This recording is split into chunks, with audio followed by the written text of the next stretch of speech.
L'histoire commence sur le continent de l'Est, où les forces des barbares affrontent les soldats du royaume d'Ildoran. Sur ce champ de bataille sanglant, des têtes volent dans tous les sens tandis que les puissants barbares prennent le dessus, déchirant les troupes d'Ildoran comme du papier. Malgré tout, la capitaine des troupes d'Ildoran, Séraphina, refuse d'abandonner ses camarades. Elle rallie ses soldats et leur ordonne de continuer à se battre afin d'ouvrir un passage pour la retraite. Même en tranchant plusieurs ennemis, elle comprend rapidement que leurs pertes sont trop lourdes pour espérer survivre. Soudain, une nouvelle menace apparaît du côté des barbares. Vior, un gigantesque guerrier d'élite, massacre les soldats d'Ildoran et atterrit directement devant Séraphina, sa lame ensanglantée levée. Il reconnaît immédiatement en elle une capitaine expérimentée et la défie en duel, sachant que personne d'autre ne pourrait lui faire face. Séraphina accepte, espérant ainsi gagner du temps pour permettre à ses hommes de fuir. Elle bondit dans les airs et attaque de toutes ses forces, mais Vior part son coup sans effort. D'un simple mouvement, il contre-attaque avec une puissance écrasante et l'envoie valser au loin. Se réceptionnant sur ses pieds, Séraphina repart immédiatement à l'assaut et un échange intense s'engage entre eux. Bien qu'elle parvienne à rivaliser un instant avec sa force, la puissance écrasante de Vior finit par la repousser inexorablement. N'ayant plus d'autre choix, elle utilise sa technique ultime, renforçant magiquement son épée. Rassemblant toutes ses dernières forces, elle pousse un cri et affronte l'attaque finale de Vior. Au moment où leurs lames s'entrechoquent, l'une d'elles se brise et est projetée au sol. Les soldats d'Ildoran regardent, horrifiés, leur capitaine tenant une épée brisée. À genoux, Séraphina accepte sa défaite. Vior la félicite sincèrement pour avoir tenu tête si longtemps. Elle lui demande alors de lui donner une mort digne d'un guerrier. Mais il refuse de la tuer. À la place, il affiche un sourire sinistre et promet de la capturer vivante pour faire bon usage de son corps. Après cet avertissement inquiétant, Séraphina perd connaissance et se réveille dans une cellule sombre, vêtue d'un simple chiffon sale et entravée par de lourdes chaînes. Elle est sous le choc. Elle observe les alentours, essayant de reprendre ses esprits. Peu à peu, ses souvenirs reviennent. Elle a été vaincue par les barbares, et elle est désormais leur prisonnière. En repensant aux dernières paroles de Vior, la peur l'envahit. Elle se demande quel genre de torture les barbares vont lui infliger. Vont-ils la réduire en esclavage ou la faire souffrir pour leur divertissement? Puis une pensée encore plus terrifiante traverse son esprit. Vior voudrait-il utiliser son corps en tant que femme? Après tout, Séraphina est une jeune noble encore célibataire. Imaginer un barbare brutal souiller son corps pur la plonge dans une profonde angoisse. Elle réalise aussi que ses camarades, laissés derrière elle, étaient encore encerclés par les ennemis, et qu'ils ont probablement tous été massacrés ou capturés comme elle. Le désespoir l'écrase. Mais ce qui l'inquiète le plus, au final, c'est le sort du peuple de son royaume. Sans les terres de l'Est, leurs récoltes dépériront, faute de terres à cultiver. Accablée par ses regrets, la capitaine expérimentée éclate en larmes. Soudain, elle entend une voix derrière elle. En se retournant, elle aperçoit une femme nommée Cersei, une servante portant de l'eau. En regardant de plus près, Séraphina remarque des pinces et divers outils accrochés à sa ceinture. Elle pense alors que cette femme est venue pour la torturer afin d'obtenir des informations. Cependant, Cersei ne parle pas du tout de torture. Elle révèle plutôt qu'elle est là pour préparer Séraphina, afin qu'elle devienne le trophée parfait du roi Vior. Elle enchaîne ensuite Séraphina au mur pour l'empêcher de bouger. La capitaine se prépare mentalement à subir une torture brutale. Pendant ce temps, à l'extérieur du donjon, Vior songe à lui rendre visite, les yeux brillants d'impatience. De retour dans la cellule, Séraphina est désormais nue, tandis que Cersei nettoie son corps avec un linge humide. Troublée, Séraphina lui demande pourquoi elle met tant de soin à traiter une esclave comme elle. Cersei répond simplement que son corps était couvert de saleté après la bataille, et qu'elle ne fait que la nettoyer. Cersei fait ensuite une remarque désinvolte sur son apparence, étonnée que ce soit elle qui ait tenu tête si longtemps à son maître. Elle explique qu'elle s'attendait à voir une femme plus musclée, capable d'affronter Vior, mais qu'au lieu de cela, Séraphina n'est qu'une jeune femme à l'allure féminine.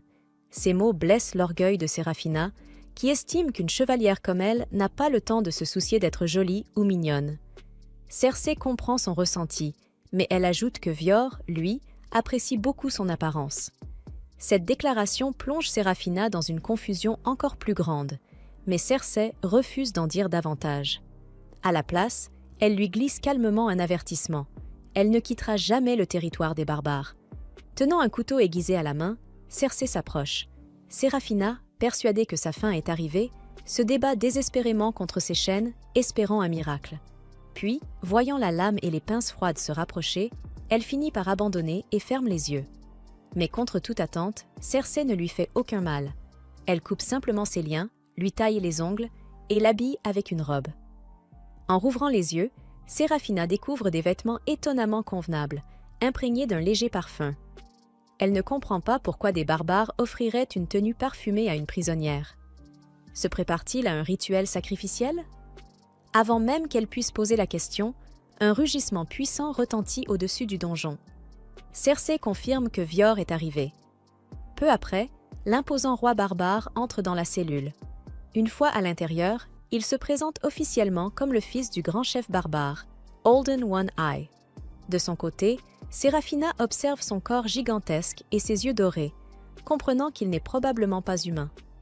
Elle se souvient alors d'une vieille histoire racontée par son grand-père, une expédition contre les barbares où ces monstres avaient écrasé les forces humaines et arraché leur cœur pour des rituels. Pensant qu'elle va subir le même sort, Séraphina relève la tête. Elle affirme à Vior qu'elle n'a peur de personne et le défie de faire ce qu'il veut d'elle. En entendant cela, Vior fronce légèrement les sourcils, ne comprenant pas de quoi elle parle, puisqu'il n'a jamais eu l'intention de la sacrifier. Il révèle alors la véritable raison de sa capture. Il veut faire d'elle son épouse. Ces quelques mots suffisent à faire basculer le monde de Séraphina. Toute l'angoisse accumulée monte d'un coup, colorant son visage d'un rouge écarlate. Trop choquée pour comprendre immédiatement, elle lui demande si tout cela n'est qu'une plaisanterie. Mais lorsque Vior confirme qu'il souhaite réellement l'épouser, Séraphina perd complètement ses moyens. Elle lui demande comment il peut vouloir épouser une ennemie. Vior lui explique alors que, chez les barbares, aimer ses ennemis n'est pas un problème. Puis, avec une ferveur presque brûlante, il évoque les traditions de son peuple. Depuis l'aube de leur race, les rois les plus puissants épousent des chevalières afin d'honorer leur passion pour l'épée. Malgré cette explication, Séraphina refuse toujours d'accepter, mais le barbare, rusé, lui rappelle qu'elle lui a elle-même dit de faire ce qu'il voulait d'elle, la piégeant ainsi avec ses propres paroles. Il précise ensuite qu'il ne s'agit pas seulement d'une tradition. Il se remémore leur combat sur le champ de bataille, où il a ressenti toute la sincérité et la passion de Séraphina pour son épée. Face à une femme aussi forte, il est immédiatement tombé amoureux et a décidé qu'il l'épouserait, quoi qu'il arrive. Après cette confession sincère, Séraphina est trop troublée pour répondre. Vior se détourne alors pour quitter la cellule.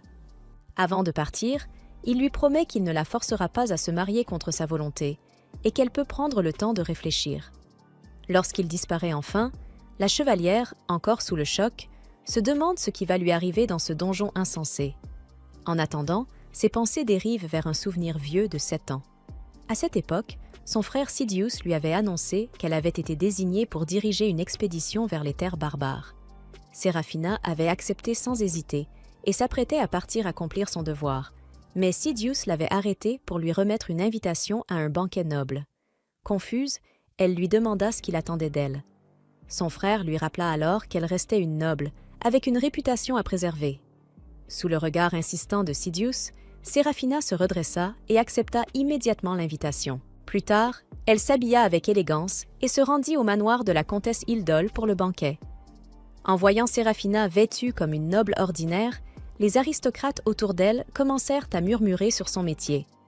À voix basse, ces élites venimeuses lançaient des remarques cruelles sur son apparence, se demandant si une femme aussi délicate pouvait réellement être digne de diriger des guerriers expérimentés sur un champ de bataille. Même en connaissant sa véritable force, il considérait qu'il était presque honteux qu'une femme soit aussi puissante. Submergée par ces commentaires négatifs, Séraphina s'éloigna vers un balcon pour prendre l'air. C'est alors que quelques jeunes femmes vinrent la rejoindre, l'invitant à s'asseoir avec elles plutôt que de rester seule. Elles lui demandèrent si elle n'avait pas peur de sa mission périlleuse. En entendant parler de monstres et de dragons, elle se demandait si elle pourrait survivre à de tels dangers. Séraphina esquissa un sourire et répondit que les dragons n'étaient que des créatures imaginaires. Mais elles lui rappelèrent qu'elle allait tout de même affronter les barbares. Connaissant les récits sur leur brutalité et le sort terrible réservé aux chevalières capturées, elles lui conseillèrent de rester chez elle pour éviter une fin tragique. À ces mots, Séraphina frappa brusquement la table pour les faire taire. Avec assurance, elle déclara que son royaume cherchait depuis toujours à conquérir les terres de l'Est. Dans son esprit, seule cette conquête permettrait d'obtenir assez de ressources pour nourrir le peuple. Elle était donc prête à affronter les barbares. Malgré cela, les jeunes femmes lui rappelèrent que même la prestigieuse princesse Wisterésia, son modèle, avait disparu après avoir affronté ses ennemis. Toutes lui conseillèrent alors de renoncer, de rester chez elle et d'épouser un homme convenable. Mais lassée de leur pessimisme, Séraphina quitta la réunion. Plus tard, alors qu'elle rentrait en calèche, elle ressentit un profond dégoût envers ces nobles qui se régalaient de festins luxueux pendant que le peuple souffrait de la faim dans les rues. En rentrant chez elle, Séraphina était tombée sur un homme pauvre en train de se faire attaquer par 3 garçons affamés, poussés au vol par la misère. Sans hésiter, elle s'était interposée pour le protéger et avait ordonné aux agresseurs de reculer. Acculés, les jeunes avaient tenté de l'attaquer avec leurs outils agricoles, mais la chevalière les avait vaincus sans difficulté. Alors qu'ils pensaient leur dernière heure arrivée, Séraphina, prise de compassion, leur avait offert son précieux collier. Bouleversés, les garçons l'avaient remerciée et juré de ne plus jamais faire de mal à qui que ce soit. Après leur départ, le cœur de Séraphina s'était serré face à la détresse de son peuple, et elle s'était jurée de revenir victorieuse de l'Est pour apporter la paix à son royaume. Quelques jours plus tard, avant de partir en expédition, elle s'était recueillie en hommage à la princesse disparue Wisterésia. Mais son frère Sidious était apparu derrière elle, furieux qu'elle n'ait pas trouvé de mari lors du banquet. Séraphina lui avait rappelé qu'elle s'apprêtait à combattre pour leur royaume, mais le prince, fier et inflexible, avait affirmé qu'une femme n'avait pas sa place sur le front, criant son nom avec colère. Soudain, sa voix s'était transformée en celle de Vior. Le barbare s'était avancé vers elle, tendant la main avec détermination, décidé à faire d'elle sa femme quoi qu'il arrive. Au moment où il la saisissait, le cauchemar de Séraphina prit fin. Elle se réveilla en sursaut, couverte de sueur froide. Un ronflement puissant résonnait près d'elle. En tournant la tête, elle aperçut Vior endormi à ses côtés. La vue de son corps imposant la ramena brutalement à la réalité, et un frisson glacé la parcourut, terrifiée à l'idée de devoir affronter son destin en tant que future. La jeune fille, totalement paniquée, se mit à crier sans contrôle, réveillant aussitôt le propriétaire de l'épée. D'un ton brusque, elle exigea de savoir ce qu'elle faisait dans la chambre d'un homme adulte, et surtout pourquoi il était complètement nu. Vior, imperturbable, esquissa un sourire amusé. Il remarqua qu'elle avait déjà beaucoup d'énergie pour quelqu'un qui venait à peine de se réveiller, et qui semblait en parfaite forme, malgré ce qui s'était passé la veille. Mais lorsque Séraphina aperçut l'épée du barbare pointée dans sa direction, son cœur se serra. Elle n'était même pas sûre de vouloir connaître la vérité. Pourtant, elle se souvenait clairement d'une chose. Il avait juré de ne rien lui imposer. Vior, comme pour esquiver le sujet, lui dit simplement de ne pas s'inquiéter de ces détails. Cette réponse ne fit qu'attiser sa colère. Être capturé par des barbares était déjà une honte insupportable pour sa famille. Alors, imaginer le pire, porter l'enfant de cet homme, était tout simplement inconcevable. Déterminée, elle saisit l'épée de Vior, la lui rendit, puis, d'une voix ferme, lui demanda de la tuer immédiatement. Pris de court, le barbare écarta la lame d'un geste rapide, presque inquiet qu'elle puisse se blesser. Il lui demanda ce qu'elle racontait, croyant plutôt qu'elle voulait le tuer, lui. Séraphina, le regard chargé de honte, expliqua qu'après avoir subi une défaite humiliante sur le champ de bataille, elle avait tenté d'attaquer un ennemi désarmé dans un acte désespéré. À ses yeux, elle avait trahi son honneur de chevalier. Elle devait être punie pour cette faute impardonnable. Vior resta silencieux un instant, visiblement perplexe. Puis il répondit simplement, d'un ton hésitant, que c'était compliqué. En vérité, il ne comprenait pas pourquoi quelqu'un devrait mourir pour des notions comme l'honneur ou la réputation. Ces mots piquèrent Séraphina au vif. Elle l'accusa aussitôt de ne pas accorder de valeur à ses principes, simplement parce qu'il n'était qu'un barbare. À cet instant, la porte s'ouvrit brusquement. Cersei entra dans la pièce, surprenant une nouvelle fois Séraphina. Elle apportait des vêtements secs pour son maître et fit remarquer, avec un certain détachement, que la jeune fille avait eu de la chance de se réveiller sans séquelles. Elle expliqua que la veille, lorsqu'ils avaient été capturés la prisonnière, la dose du somnifère avait été légèrement trop forte. Résultat, la pauvre s'était mise à vomir avant de perdre connaissance. Peu à peu, les pièces du puzzle commencèrent à s'assembler dans l'esprit de Séraphina. Peut-être que rien ne s'était passé comme elle l'avait imaginé. Vior confirma alors la vérité. Comme elle avait été affectée par une toxine paralysante, il l'avait simplement amenée dans sa chambre par précaution. Et à part une erreur de dosage, il ne lui avait absolument rien fait. À ces mots, Séraphina changea brusquement d'attitude. Le regard dur, elle demanda à Vior de lui rendre son épée, pour le trancher. L'homme éclata presque de rire, amusé par une telle détermination. Sans se laisser perturber, il lui lança simplement de le rejoindre dans la salle commune pour le petit déjeuner, ajoutant avec désinvolture qu'elle était, après tout, sa future fiancée. Affamé après la bataille, il quitta la pièce sans attendre. Restée seule, Séraphina tomba à genoux. Un profond sentiment d'humiliation l'envahit. Être traitée avec une telle normalité par des barbares, alors qu'elle était chevalière d'Ildren, lui semblait insupportable. Ses pensées dérivèrent vers son grand-père. C'était lui qui lui avait appris l'art de l'épée, après qu'elle l'ait supplié de le faire. Il avait été surpris par son talent naturel, mais aussi inquiet. Il lui avait dit un jour qu'elle aurait sans doute été plus heureuse si elle était née homme, ou si elle avait abandonné ce rêve absurde de devenir chevalier. Dans son pays, les femmes n'avaient pas leur place sur le champ de bataille. Son propre frère ne manquait jamais de le lui rappeler, se moquant des fiançailles qu'elle avait brisées les unes après les autres pour poursuivre cette vie. À ses yeux, elle n'était qu'égoïste. Et il répétait toujours la même phrase. Il est impossible de faire de la politique avec une épée. Ses souvenirs lui serrèrent le cœur. Pourtant, une autre pensée s'imposa à elle. Vior. Le premier regard qu'il lui avait porté n'était pas rempli de mépris, mais d'admiration. Il avait vu sa force, son talent, et il était même tombé amoureux à cause de cela. Mais Séraphina secoua la tête. Elle refusait de se laisser attendrir par de telles paroles. Ils n'étaient que des barbares. Et elle, une simple prisonnière. Tôt ou tard, elle devrait se battre pour survivre avec les maigres rations qu'on lui accorderait. Se préparant mentalement à cette épreuve, elle descendit enfin pour le petit déjeuner. Mais ce qu'elle découvrit la laissa sans voix. Devant elle se trouvait un énorme morceau de viande, gras et juteux, le genre de repas impensable dans les terres arides dont elle venait.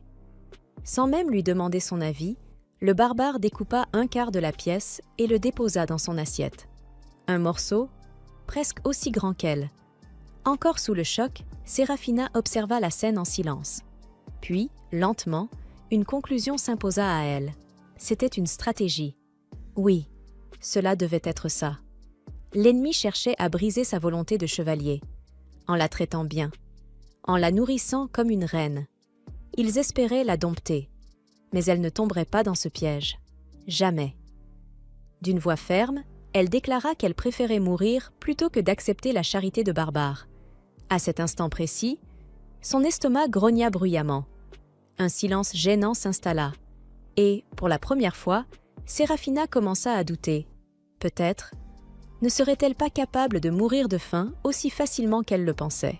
Une fois encore, Séraphina releva la tête et demanda froidement qu'on mette fin à sa vie sur le champ. Vior haussa un sourcil, visiblement amusé. Est-ce une tradition de l'Ouest, de demander à mourir à tout bout de champ? Puis, d'un ton plus posé, il ajouta « La faim est le signe que ton corps veut vivre.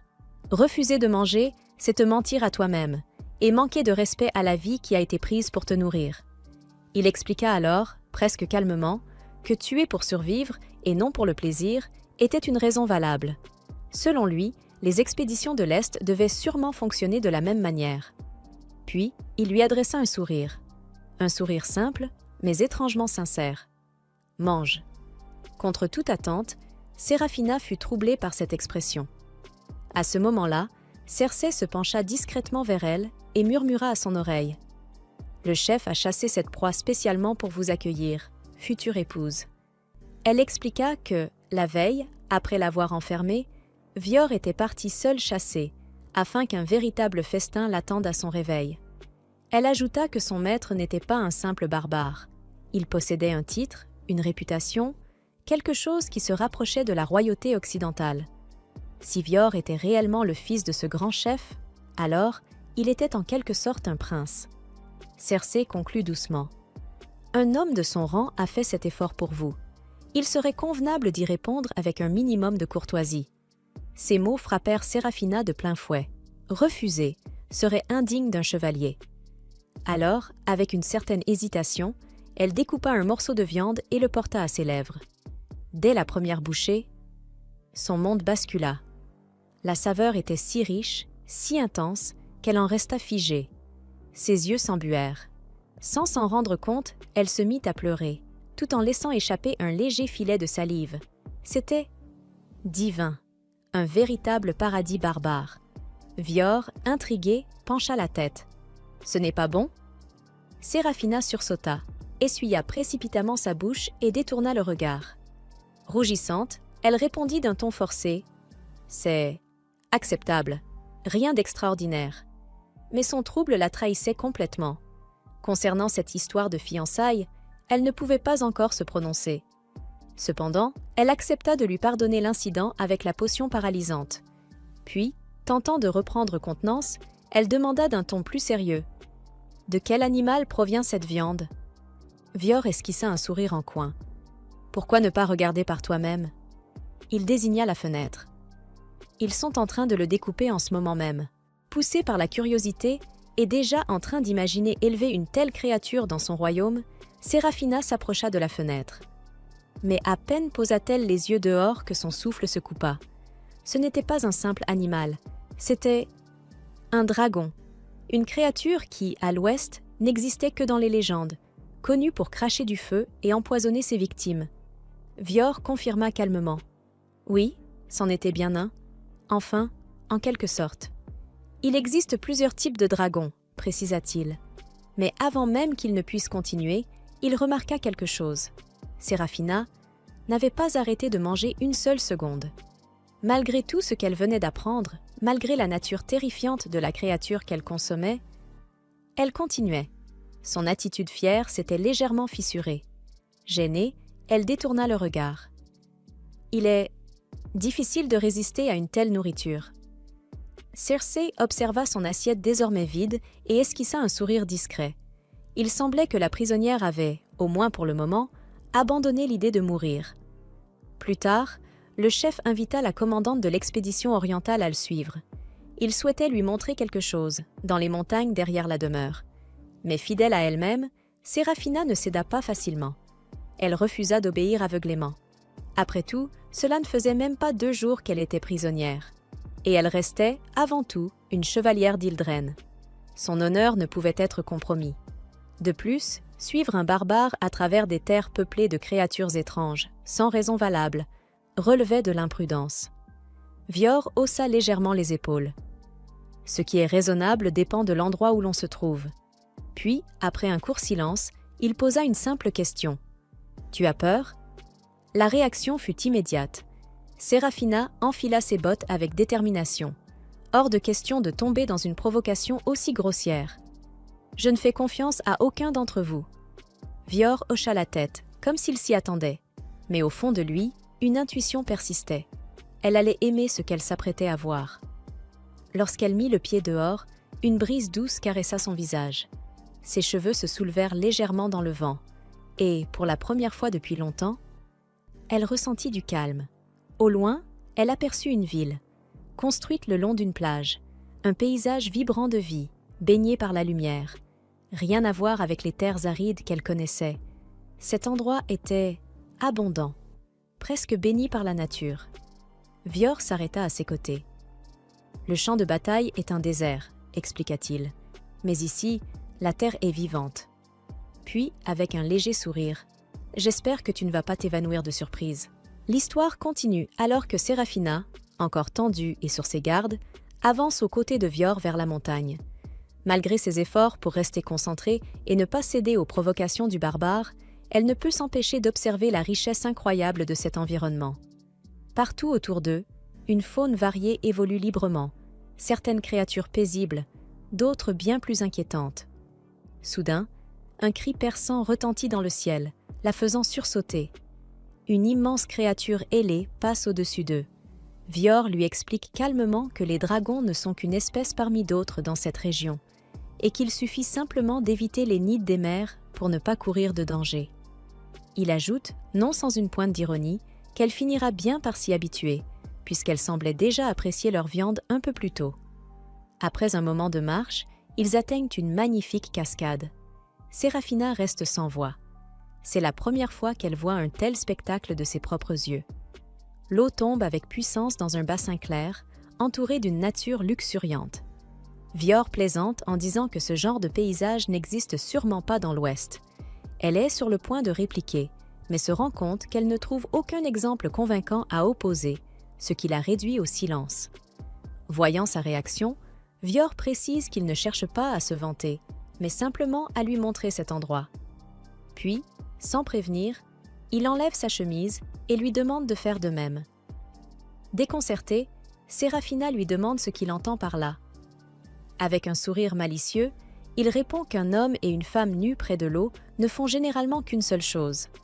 Rougissante et furieuse, elle le réprimande immédiatement pour ses insinuations déplacées et refuse catégoriquement de suivre une telle coutume qu'elle juge barbare. Cependant, Cersei intervient et lui rappelle que l'huile utilisée lors de son précédent bain commence déjà à perdre son effet et qu'elle risque bientôt de sentir mauvais. À contre-cœur, Séraphina accepte finalement d'entrer dans l'eau, accompagnée de Cersei. Elle remarque que cette dernière ne semble pas du tout gênée de se déshabiller devant un homme. Cersei lui explique qu'elle y est habituée et que son maître, par respect pour les protestations de sa fiancée, est parti se baigner de l'autre côté de la rivière. Pensant être enfin en sécurité, Séraphina commence à se détendre, jusqu'à ce qu'un danger surgisse soudainement. Sous la surface de l'eau, une gigantesque créature reptilienne apparaît brusquement. Connue pour attaquer depuis les profondeurs, elle provoque chez Séraphina une frayeur intense, brisant instantanément le calme fragile qui venait à peine de s'installer. Monstre, la panique prend le dessus. Sans réfléchir, elle s'enfuit en courant, disparaissant dans la nature sauvage. Quelques instants plus tard, alors que son esprit se calme légèrement, elle réalise son erreur. Elle a oublié ses vêtements. Le regret l'envahit aussitôt. Et comme si la situation n'était pas déjà assez grave, elle entend soudain une voix d'homme non loin. Son imagination s'emballe immédiatement. Cette fois, pense-t-elle, ce pourrait être un véritable barbare sans aucune humanité. Le genre d'homme capable de faire tout ce qu'elle redoutait autrefois de Vior. Mais lorsqu'un homme apparaît enfin devant elle, la réalité est tout autre. À sa grande surprise, Séraphina reste figée un instant, troublée par sa beauté. Elle détourne rapidement le regard, feignant l'agacement, et lui ordonne d'arrêter de la fixer ainsi. L'homme, lui, semble parfaitement calme. Il suppose simplement qu'elle a dû rencontrer une créature étrange dans le lac pour se retrouver nue en pleine nature. Avec un léger sourire, il raconte que sa mère était une guerrière de l'Ouest et qu'elle lui parlait souvent, lorsqu'il était enfant, de la richesse de la nature de l'Est et des nombreuses créatures qui y vivent. En entendant cela, Séraphina fait rapidement le lien. Vu son âge, sa mère devait probablement faire partie de la 16e expédition orientale, il y a une vingtaine d'années. Mais soudain, elle éternue. Elle est frigorifiée. Sans hésiter, le jeune homme enlève sa chemise et la pose sur elle, couvrant son corps. Il déclare simplement que les femmes ne devraient pas être exposées au froid et suggère de retourner près de la rivière pour récupérer ses affaires. Ce geste déstabilise complètement Séraphina. Ce barbare agit comme un véritable gentleman. Tout ce qu'elle croyait savoir sur les habitants de l'Est commence à vaciller. Elle les avait toujours vus comme des monstres. Mais cet homme est tout le contraire. Puis, sans prévenir, il pose sa main sur son front pour vérifier si elle a de la fièvre. Le choc est tel que Séraphina manque presque de s'évanouir. Elle n'a aucune expérience avec les hommes, encore moins dans une situation aussi intime.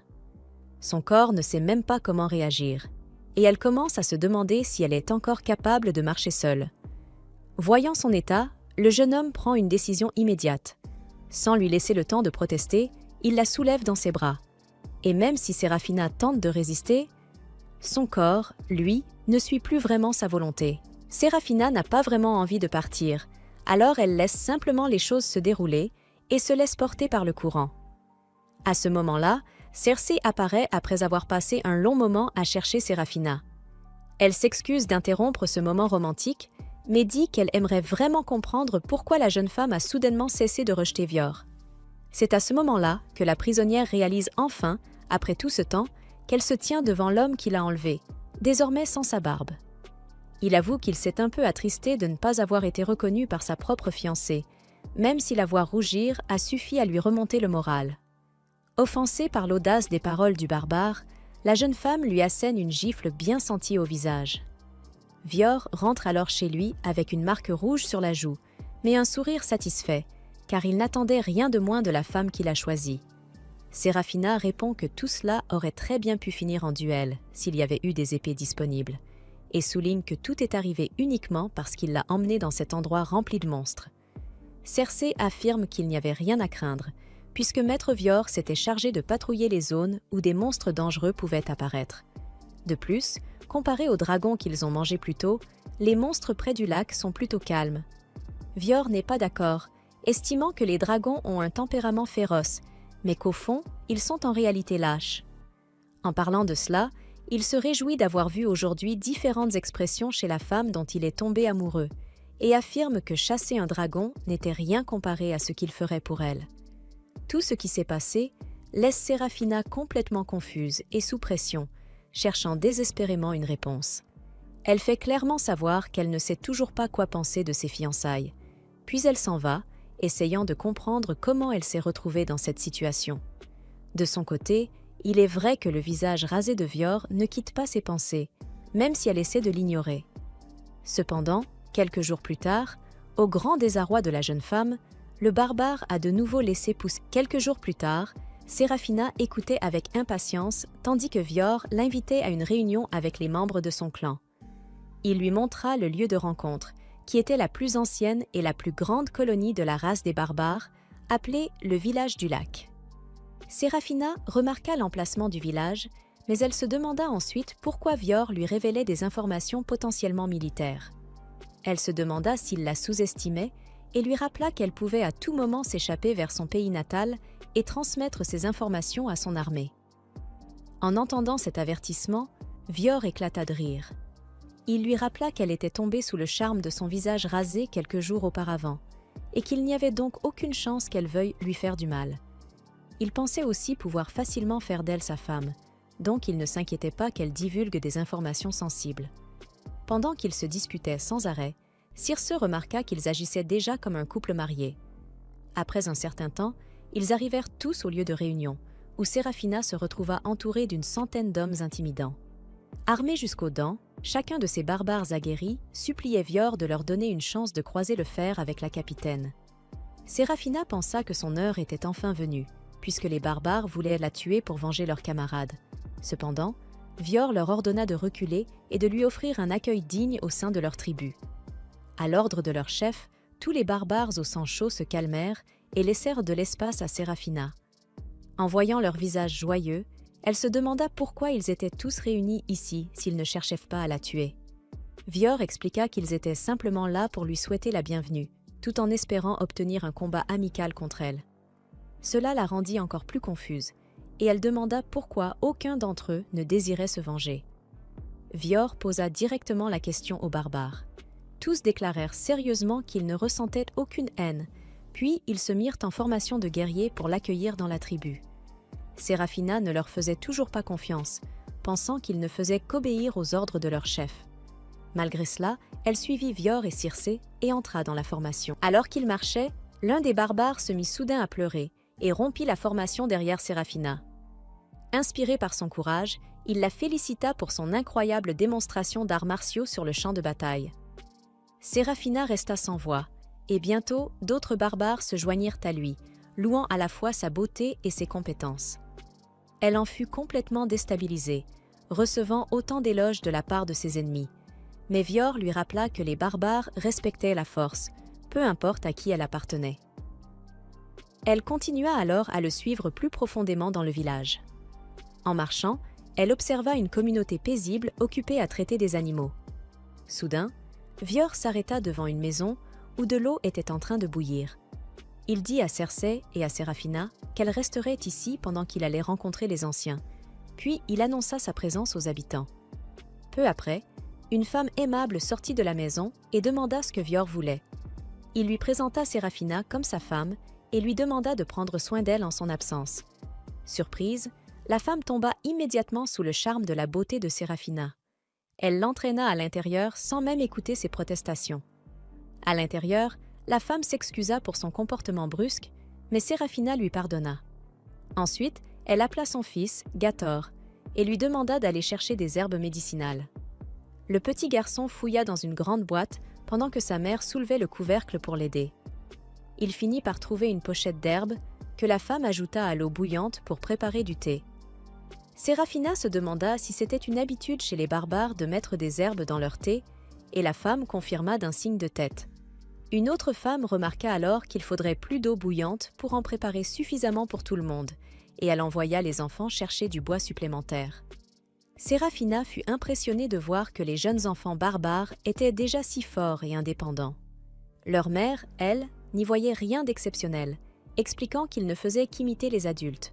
Une fois le thé prêt, Séraphina en prit une gorgée.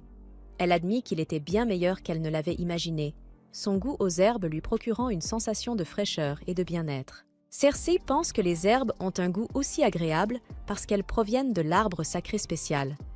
Après avoir terminé sa tasse, Séraphina en redemande une autre avec enthousiasme. Peu après, elle remarque que les deux mères vivant dans la maison ne sont pas liées par le sang.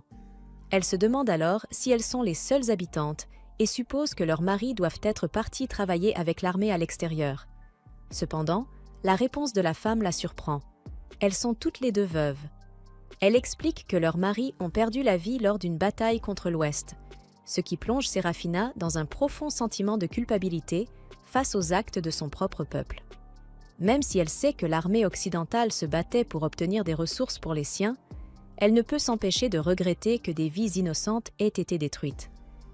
Elle présente alors ses excuses aux deux mères au nom de son armée, pensant qu'elles ont toutes les raisons de lui en vouloir. Pourtant, la femme barbare semble confuse, comme si elle ne comprenait pas cette idée de vengeance. Séraphina insiste en rappelant que ce sont les siens qui ont tué leur mari et qu'elle-même aurait très bien pu être responsable. À ces mots, les femmes se taisent enfin. Puis, l'aînée prend la parole. Bien qu'elle soit triste que son plus jeune fils n'ait jamais vraiment connu son père, elle considère malgré tout comme une bénédiction le fait qu'il ait pu assister à ses funérailles. Depuis ce jour, elle est reconnaissante envers son enfant et continue de l'élever avec amour et dévouement. Elle ajoute que, même sans guerre, les hommes barbares risquent leur vie dans d'autres activités dangereuses comme l'exploration de grottes, le combat contre des monstres ou la chasse aux dragons. Et même s'ils survivent, ils peuvent revenir gravement blessés ou handicapés à vie. Ainsi, pour elle, il est presque normal que les femmes perdent leur mari si souvent. En entendant cela, Séraphina est complètement bouleversée et se demande si tous les barbares considèrent la perte d'une vie avec une telle résignation. Soudain, une cloche d'alarme retentit dans toute la ville. Les tours de garde ont détecté une attaque imminente. À l'intérieur de la maison, Cersei comprend immédiatement la situation et avertit tout le monde qu'ils sont attaqués. Avant même qu'ils puissent réagir, une créature volante surgit brusquement par le toit et s'engouffre dans la maison. Lorsque la fumée se dissipa, Séraphina se retrouva face à un dragon ailé doté d'un large bec. Cersei expliqua qu'il s'agissait d'un Tsukubai Kichi, une créature attirée par la fumée du bois brûlé. Séraphina comprit alors que leur petite réunion autour du thé avait provoqué cette attaque, mais Cersei précisa que ces dragons n'envahissaient normalement pas le village, car ils savaient que les guerriers les élimineraient. Malheureusement, elle n'avait pas le temps d'enquêter davantage. Le jeune Gator, terrifié, se mit à pleurer dans les bras de sa mère, et ses cris attirèrent immédiatement l'attention du dragon. Séraphina se prépara alors à combattre. Cersei lui ordonna de fuir le village, rappelant qu'elle était l'épouse précieuse de Vior. Mais Séraphina refusa catégoriquement. Elle se mit en colère contre Cersei pour avoir considéré la vie des autres comme négligeable et pour se concentrer uniquement sur la sienne. Elle lui rappela qu'elle n'était pas une princesse fragile à protéger. Fière de son rang de capitaine des chevaliers d'Eldora, Séraphina fit face au dragon avec une simple pince chauffée. Lorsque la créature rugit, elle la repoussa en utilisant l'outil comme une batte. Cersei, choquée, lui cria qu'elle ne pourrait jamais vaincre un dragon avec un simple ustensile de cuisine. Mais Séraphina ne voulait plus discuter et lui ordonna de s'enfuir. Elle remarqua aussi que l'attaque du dragon était bien moins puissante que celle de l'épée de Vior, ce qui renforça sa confiance. Déterminée à protéger les personnes derrière elle, Séraphina bondit vers la tête du dragon et lui planta la pince en plein dans l'œil. Tandis que Cersei continuait de la regarder, Séraphina lui ordonna de partir et de cesser de perdre du temps. Finalement, Cersei comprit qu'elle mettait la vie de Séraphina en danger en la distrayant et quitta la maison. Après son départ, Séraphina provoqua le dragon, l'invitant à l'affronter. Pendant ce temps, ailleurs dans le village, les guerriers barbares avaient immobilisé un autre dragon. Profitant de cette ouverture, Vior chargea et lui trancha la tête d'un coup. Il demanda ensuite combien d'autres créatures attaquaient encore le village. Un soldat lui répondit qu'il en restait 3. Vior lui ordonna alors de partir à la recherche des villageois qui n'avaient pas encore été évacués, ce que le soldat accepta immédiatement. De son côté, Vior pensa que Séraphina devait être en sécurité, convaincu que Cersei l'avait aidé à fuir. Après avoir apaisé ses propres inquiétudes, Vior rallia les barbares afin de sécuriser le reste du village et abattit 2 autres dragons parmi ceux qui restaient. Une fois ces 2 créatures vaincues, il se demanda où pouvait bien se trouver le dernier. Soudain, Cersei accourut vers lui, sans Séraphina à ses côtés. Elle lui annonça qu'un dragon avait attaqué la maison où elle séjournait, mais avant même qu'elle ne termine sa phrase, Vior la dépassa à toute vitesse. Près de la maison, Séraphina fuyait le dragon, réalisant que la créature volante était bien plus rapide qu'elle à découvert. Incapable de lui échapper, elle se retourna et se prépara à un dernier combat. Bien que le dragon soit lui aussi épuisé par l'affrontement, il se jeta sur elle à une vitesse fulgurante. Cette fois, son bec tranchant brisa la pince, laissant Séraphina totalement sans défense. Elle pensa alors que, après avoir fait preuve de compassion envers ses ennemis sans défense, elle pouvait mourir en chevalier, son honneur intact. Lorsque le dragon s'approcha pour lui porter le coup fatal, elle ferma les yeux, sans même tenter de résister. Mais au moment où elle se préparait à mourir, Vior surgit derrière elle en criant de se couvrir les oreilles. Surprise, Séraphina obéit, et aussitôt, Vior poussa un rugissement puissant en direction du dragon. Le vacarme assourdissant détruisit les tympans de la créature, et il en profita pour la trancher en 2. En voyant le dragon s'effondrer devant elle, Séraphina resta figée, tandis que Vior s'excusait d'être arrivé en retard. Il la remercia ensuite sincèrement d'avoir risqué sa vie pour sauver son peuple précieux, puis exprima son immense soulagement de la voir saine et sauve. En entendant l'inquiétude sincère dans sa voix, des larmes commencèrent à couler sur les joues de Séraphina. Elle ne comprenait pas elle-même pourquoi elle pleurait, mais les larmes continuaient de couler sans s'arrêter. Vior lui adressa un sourire silencieux, puis la prit dans ses bras pour la ramener au village, comprenant qu'elle n'était plus en état de marcher. En le voyant revenir, Cersei cria de joie. Quant à Séraphina, elle se laissa porter par Vior, acceptant pour une fois d'être traitée comme une princesse. Plus tard dans la nuit, les barbares organisent un grand festin pour célébrer la victoire de Séraphina ainsi que la défense de leur village. Pendant ce temps, Séraphina essaie d'oublier ce qui s'est passé plus tôt. Elle se sent encore terriblement gênée d'avoir pleuré dans les bras de Vior comme une enfant. C'est alors que Cersei s'approche d'elle et la félicite pour avoir protégé son peuple. Elle avoue qu'elle ne s'attendait pas à ce qu'une noble arrogante venue de l'Ouest risque sa vie pour les autres, et qu'elle voit désormais Séraphina sous un tout autre jour. Ces paroles permettent enfin à Séraphina de se pardonner pour avoir agi de manière capricieuse après ce combat entre la vie et la mort. Mais très vite, ses pensées dérivent vers Vior, et à quel point il avait l'air viril en venant la sauver. Alors qu'elle commence à rougir pour une toute autre raison, une minuscule fée l'appelle. Surprise, Séraphina se retourne et recrache immédiatement sa boisson, persuadée d'halluciner à cause du stress. Mais lorsque 3 petites fées se mettent à danser devant elle, elle comprend qu'elles sont bien réelles. Vior s'approche alors et lui annonce qu'une surprise encore plus grande l'attend. Derrière lui apparaissent plusieurs anciens tribaux, appartenant à différentes races, venus rencontrer Séraphina pour la première fois. En voyant des nains, des elfes et même des esprits, Sérafina a l'impression d'avoir été transportée dans un véritable monde fantastique. Un peu plus loin, un ancien nain lui offre une épée en guise de cadeau de rencontre, destinée à l'épouse du chef barbare.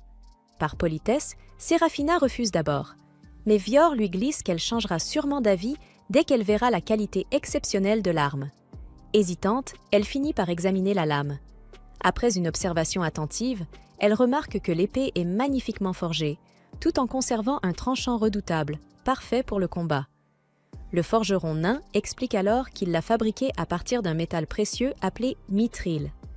Sérafina est impressionnée, tandis que le nain commence à se vanter encore davantage de son œuvre.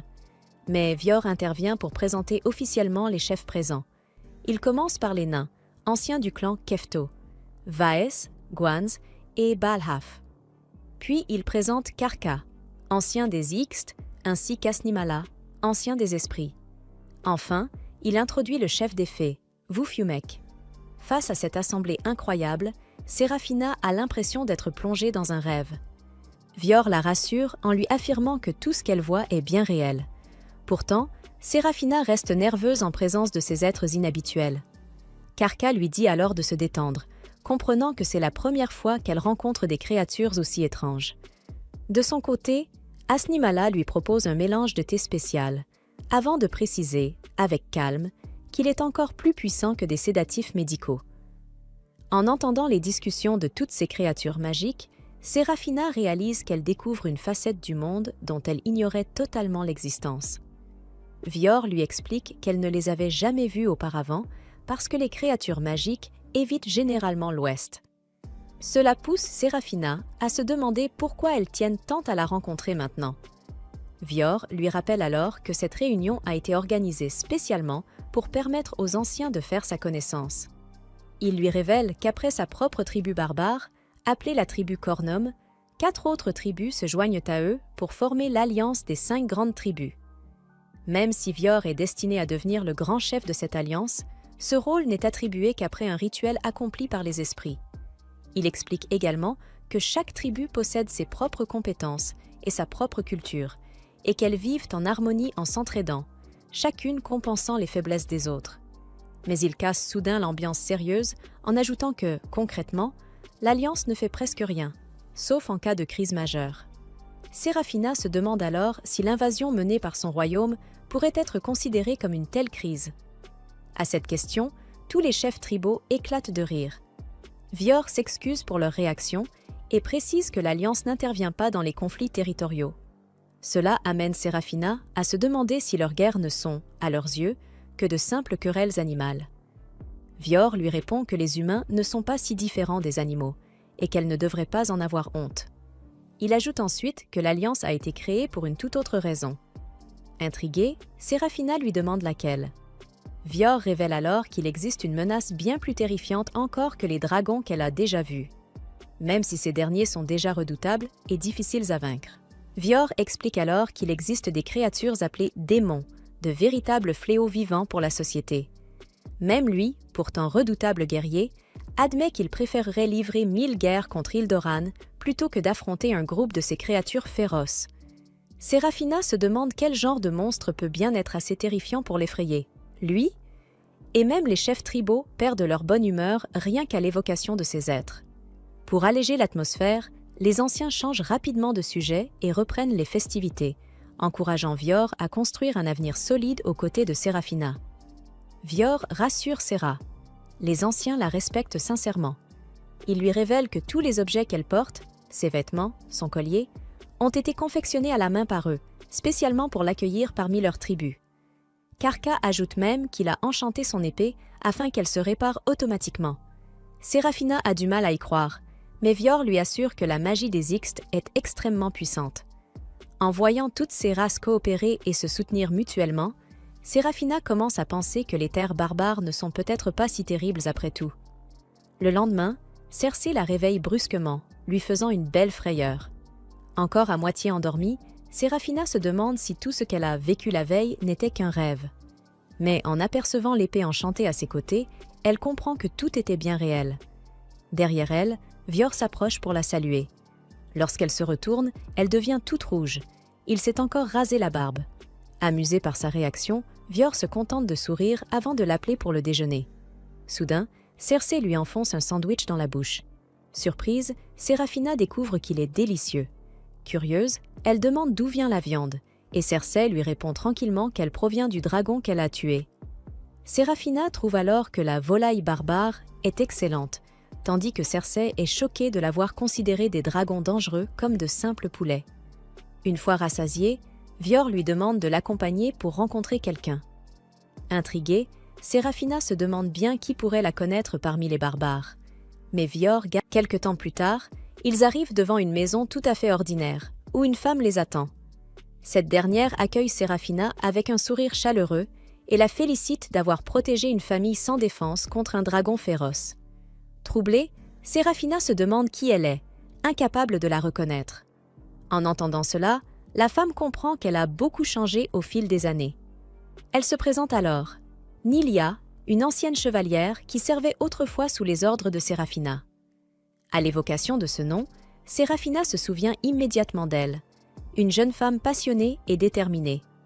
Depuis qu'elle avait rejoint son unité, Nilia était devenue son bras droit, l'accompagnant dans de nombreuses missions importantes. Ensemble, elles avaient combattu courageusement les barbares, toutes deux animées par le désir de ramener des ressources pour le royaume d'Ildoran. Mais lors d'une mission, tout avait basculé. Séparée de Séraphina, Nilia avait été vaincue par un soldat barbare, puis capturée. En se remémorant cet événement, Séraphina reste bouche bée. La femme devant elle, est-elle vraiment cette même Nilia? C'est alors qu'elle remarque son ventre arrondi. Nilia lui annonce tranquillement qu'elle est enceinte de son deuxième enfant. À cette révélation, le monde de Séraphina semble vaciller. Nilia l'invite alors à entrer chez elle pour discuter plus calmement. À l'intérieur, elle explique qu'après avoir entendu parler du « chevalier au casque de cristal », elle a compris que les barbares avaient capturé son ancienne capitaine. Séraphina est stupéfaite d'apprendre que Nilia a fondé une famille. Nilia raconte que le soldat barbare qui l'avait vaincue lui a proposé de l'épouser, et qu'elle a accepté. Depuis, elle vit paisiblement dans ce village avec son mari et ses enfants. Aujourd'hui, sa vie de jeune chevalière fougueuse lui semble appartenir à une autre personne. Séraphina se demande alors pourquoi Nilia a demandé à Vior de l'amener ici. Après tout, une simple villageoise ne devrait pas convoquer le grand chef pour une affaire ordinaire. Mais Nilia lui explique que, chez les barbares, ces distinctions de statut n'existent pas vraiment. Elle ajoute même que Vior est quelqu'un de très serviable et qu'elle lui demande souvent de l'aide. En entendant cela, Séraphina pense qu'elle plaisante. Vior lui paraît plutôt comme un homme mûr, presque un oncle. Mais Nilia précise alors qu'il n'a que 18 ans. Séraphina reste complètement stupéfaite. Séraphina tente de se reprendre et affirme qu'un garçon aussi jeune que Vior ne pourrait jamais avoir une barbe aussi fournie. Vior ne semble pas vexé par cette remarque et explique simplement qu'il aide souvent Nilia, surtout que son mari est son cousin. Mais Séraphina reste bloquée sur son âge, incapable de passer à autre chose. C'est alors que Nilia souligne que Séraphina aura 26 ans cette année. Gênée d'être ainsi exposée, Séraphina ne sait plus où se mettre, tandis que Vior, lui, trouve que c'est un âge parfait pour se marier. Malgré ce compliment, Séraphina refuse toujours d'en tenir compte. Vior se demande alors, à moitié sérieux, s'il aurait pu la convaincre de l'épouser s'ils s'étaient rencontrés plus tôt. Soudain, Séraphina abat violemment sa lame et déclare avec fermeté que, peu importe le moment où ils se seraient rencontrés, elle ne deviendrait jamais l'épouse d'un ennemi. Vior reste un instant surpris, avant d'éclater de rire face à son sérieux. Puis, contre toute attente, il s'excuse pour son manque de tact. Cersei, intriguée par ce changement soudain d'attitude, se demande ce qui lui prend. Nilia lui pose alors une question. Dans quel état Séraphina se trouvait-elle lorsqu'elle a été capturée par les barbares? Cersei répond qu'elle n'était pas blessée, mais que son épée s'était brisée durant le combat. À cette révélation, Nilia explique que cela signifie que Vior ne l'a pas réellement vaincue. Il s'est contenté de détruire son arme. Elle précise que, dans des circonstances normales, un chevalier et un guerrier s'affrontent jusqu'à la mort, ou jusqu'à ce que l'un des deux ne puisse plus continuer. Or, malgré l'avantage écrasant de Vior en termes de force, ainsi que son épée enchantée, il n'a gagné que parce que l'arme ordinaire de Séraphina a cédé, pas parce qu'il l'a réellement touchée. Nilia ajoute même que, s'ils devaient se battre à armes égales, le prochain combat pourrait très bien se terminer par la mort de Vior. En entendant cela, Cersei avale difficilement sa salive, choquée. Mais Nylia nuance aussitôt ses propos. Disposer d'un meilleur équipement que son adversaire fait aussi partie des stratégies de guerre. Elle se souvient également que Vior n'a pas utilisé sa voix tonitruante contre Serafina, ce qui aurait pu changer l'issue d'un véritable affrontement. Malgré tout, elle conclut que Vior ne peut pas vraiment se vanter de l'avoir vaincue. Serafina reste silencieuse après les paroles de Nylia, et Vior, de son côté, se sent presque reconnaissant envers le destin de lui avoir permis de la vaincre ce jour-là. Peu de temps après, le mari de Nylia, Vidal, rentre chez lui. En voyant Vior, son visage s'illumine immédiatement de joie. Il confie ensuite leur enfant à Nylia, qui le serre tendrement contre elle. En observant cette scène familiale paisible, Serafina ne peut s'empêcher de replonger dans ses souvenirs. Autrefois, Nylia était une chevalière déterminée, prête à anéantir les barbares et à s'emparer de leurs terres. Et pourtant, aujourd'hui, elle vit heureuse parmi eux, dans une vie calme et remplie de douceur. Serafina admet intérieurement que Nylia semble bien plus heureuse en tant qu'épouse et mère qu'en tant que soldat avide de bataille, avant de se sentir gênée par ses propres pensées. Peu après, Vidal et Nylia se lèvent pour préparer le dîner. Plus tard dans la nuit, Serafina se retrouve seule, perdue dans ses pensées, face à la mer. C'est alors que Vior la rejoint. Elle lui avoue qu'autrefois, elle ne connaissait rien aux terres des barbares. Malgré cette ignorance, elle avait avancé avec la ferme intention de tuer ces gens innocents et de s'approprier leurs terres, même si, au fond, elle espérait ramener quelque chose qui pourrait sauver son propre peuple. Elle reconnaît désormais que combattre des tribus innocentes est une erreur. Elle admet aussi que Vior ne mérite pas d'être traité comme un ennemi. Cependant, elle affirme rester fidèle au sien, à son royaume. Le poids de son devoir repose sur ses épaules, et selon elle, cela rend impossible tout mariage avec lui. Vior lui répond que ses sentiments sont légitimes. Mais soudain, Serafina avoue que ses émotions personnelles diffèrent de ses devoirs en tant que chevalière. Avec timidité, elle suggère que, peut-être, le mariage ne serait pas une si mauvaise chose. Amusé, Vior la taquine pour changer d'avis aussi rapidement. Le lendemain, il continue de la taquiner à propos de ce qu'elle a dit la veille. Serafina tente de se défendre en affirmant que ce n'était qu'un moment d'égarement. Vior fait semblant d'être déçue. Mais finalement, elle comprend qu'elle ne peut plus cacher ses sentiments. Elle avoue alors que ses paroles venaient réellement du fond de son cœur. Pendant ce temps, près des terres barbares, une équipe de prêtres du royaume d'Ildoran, dirigée par la prêtresse Alyssa, avançait vers l'endroit où se trouvait Serafina. Alyssa marmonnait avec colère, furieuse que ces barbares sauvages continuent d'enlever les héroïnes de son royaume tout en bloquant leurs ressources. Alors que le groupe poursuivait sa route, il s'arrêta soudainement après avoir aperçu un buisson bouger à proximité. Tous les soldats épuisés se préparèrent immédiatement à affronter un autre dragon, mais ils se détendirent lorsqu'ils réalisèrent qu'il ne s'agissait que d'un cerf. Même dans cette situation dangereuse, Alyssa resta calme et brandit un épais livre de sorts. Elle rappela aux soldats que même entourés des ennemis les plus puissants, ils pouvaient triompher grâce à leur pouvoir magique. Cependant, personne ne croyait réellement aux paroles arrogantes d'Alyssa. Les soldats lui rappelèrent qu'ils manquaient tous de provisions et que ces terres dangereuses allaient bientôt les épuiser complètement. Face aux protestations de ses subordonnés, Alyssa devint encore plus audacieuse. Elle remit en question leur dignité de soldats et demanda s'ils étaient vraiment prêts à rentrer chez eux en tant qu'échec, comme toutes les autres équipes d'expédition avant eux. Alors que les soldats se taisaient, Alyssa déclara que la seule manière de revenir victorieux était de sauver leur précieuse chevalière Serafina et de conquérir définitivement les terres barbares. Pendant ce temps, de retour à la maison, Serafina s'occupait en coupant du bois avec sa nouvelle épée. Cersei se demanda pourquoi elle travaillait aussi dur, et Serafina lui expliqua que ses talents de guerrière s'émousseraient si elle restait enfermée à l'intérieur toute la journée. Cersei comprit alors que Serafina s'ennuyait simplement de cette vie paisible, et Syra admit qu'elle regrettait les combats et les réunions stratégiques. Cersei lui rappela alors que si elle s'ennuyait autant à vivre tranquillement chaque jour, elle pouvait toujours l'aider avec les tâches ménagères. En entendant cela, Serafina expliqua qu'elle ne savait pas faire ce genre de travail, puisque son grand-père ne l'avait jamais laissé accomplir des tâches ingrates. Après avoir découvert le mode de vie privilégié de Syra, Circé lui déclara qu'elle n'allait certainement pas s'ennuyer aujourd'hui. Elle pointa alors au loin, où un groupe de barbares s'approchait de leur maison. Bientôt, un groupe de barbares dirigé par Vior s'arrêta devant la maison, et Vior demanda directement à Séraphina si elle voulait s'entraîner contre les guerriers de son village. Circé expliqua que c'était la manière un peu brutale de Vior de combattre l'ennui de Syra. Mais Séraphina était incroyablement excitée à l'idée d'affronter de véritables guerriers. Avant que le combat ne commence, Vior demanda à Circé d'apporter l'armure de chevalier de Séraphina.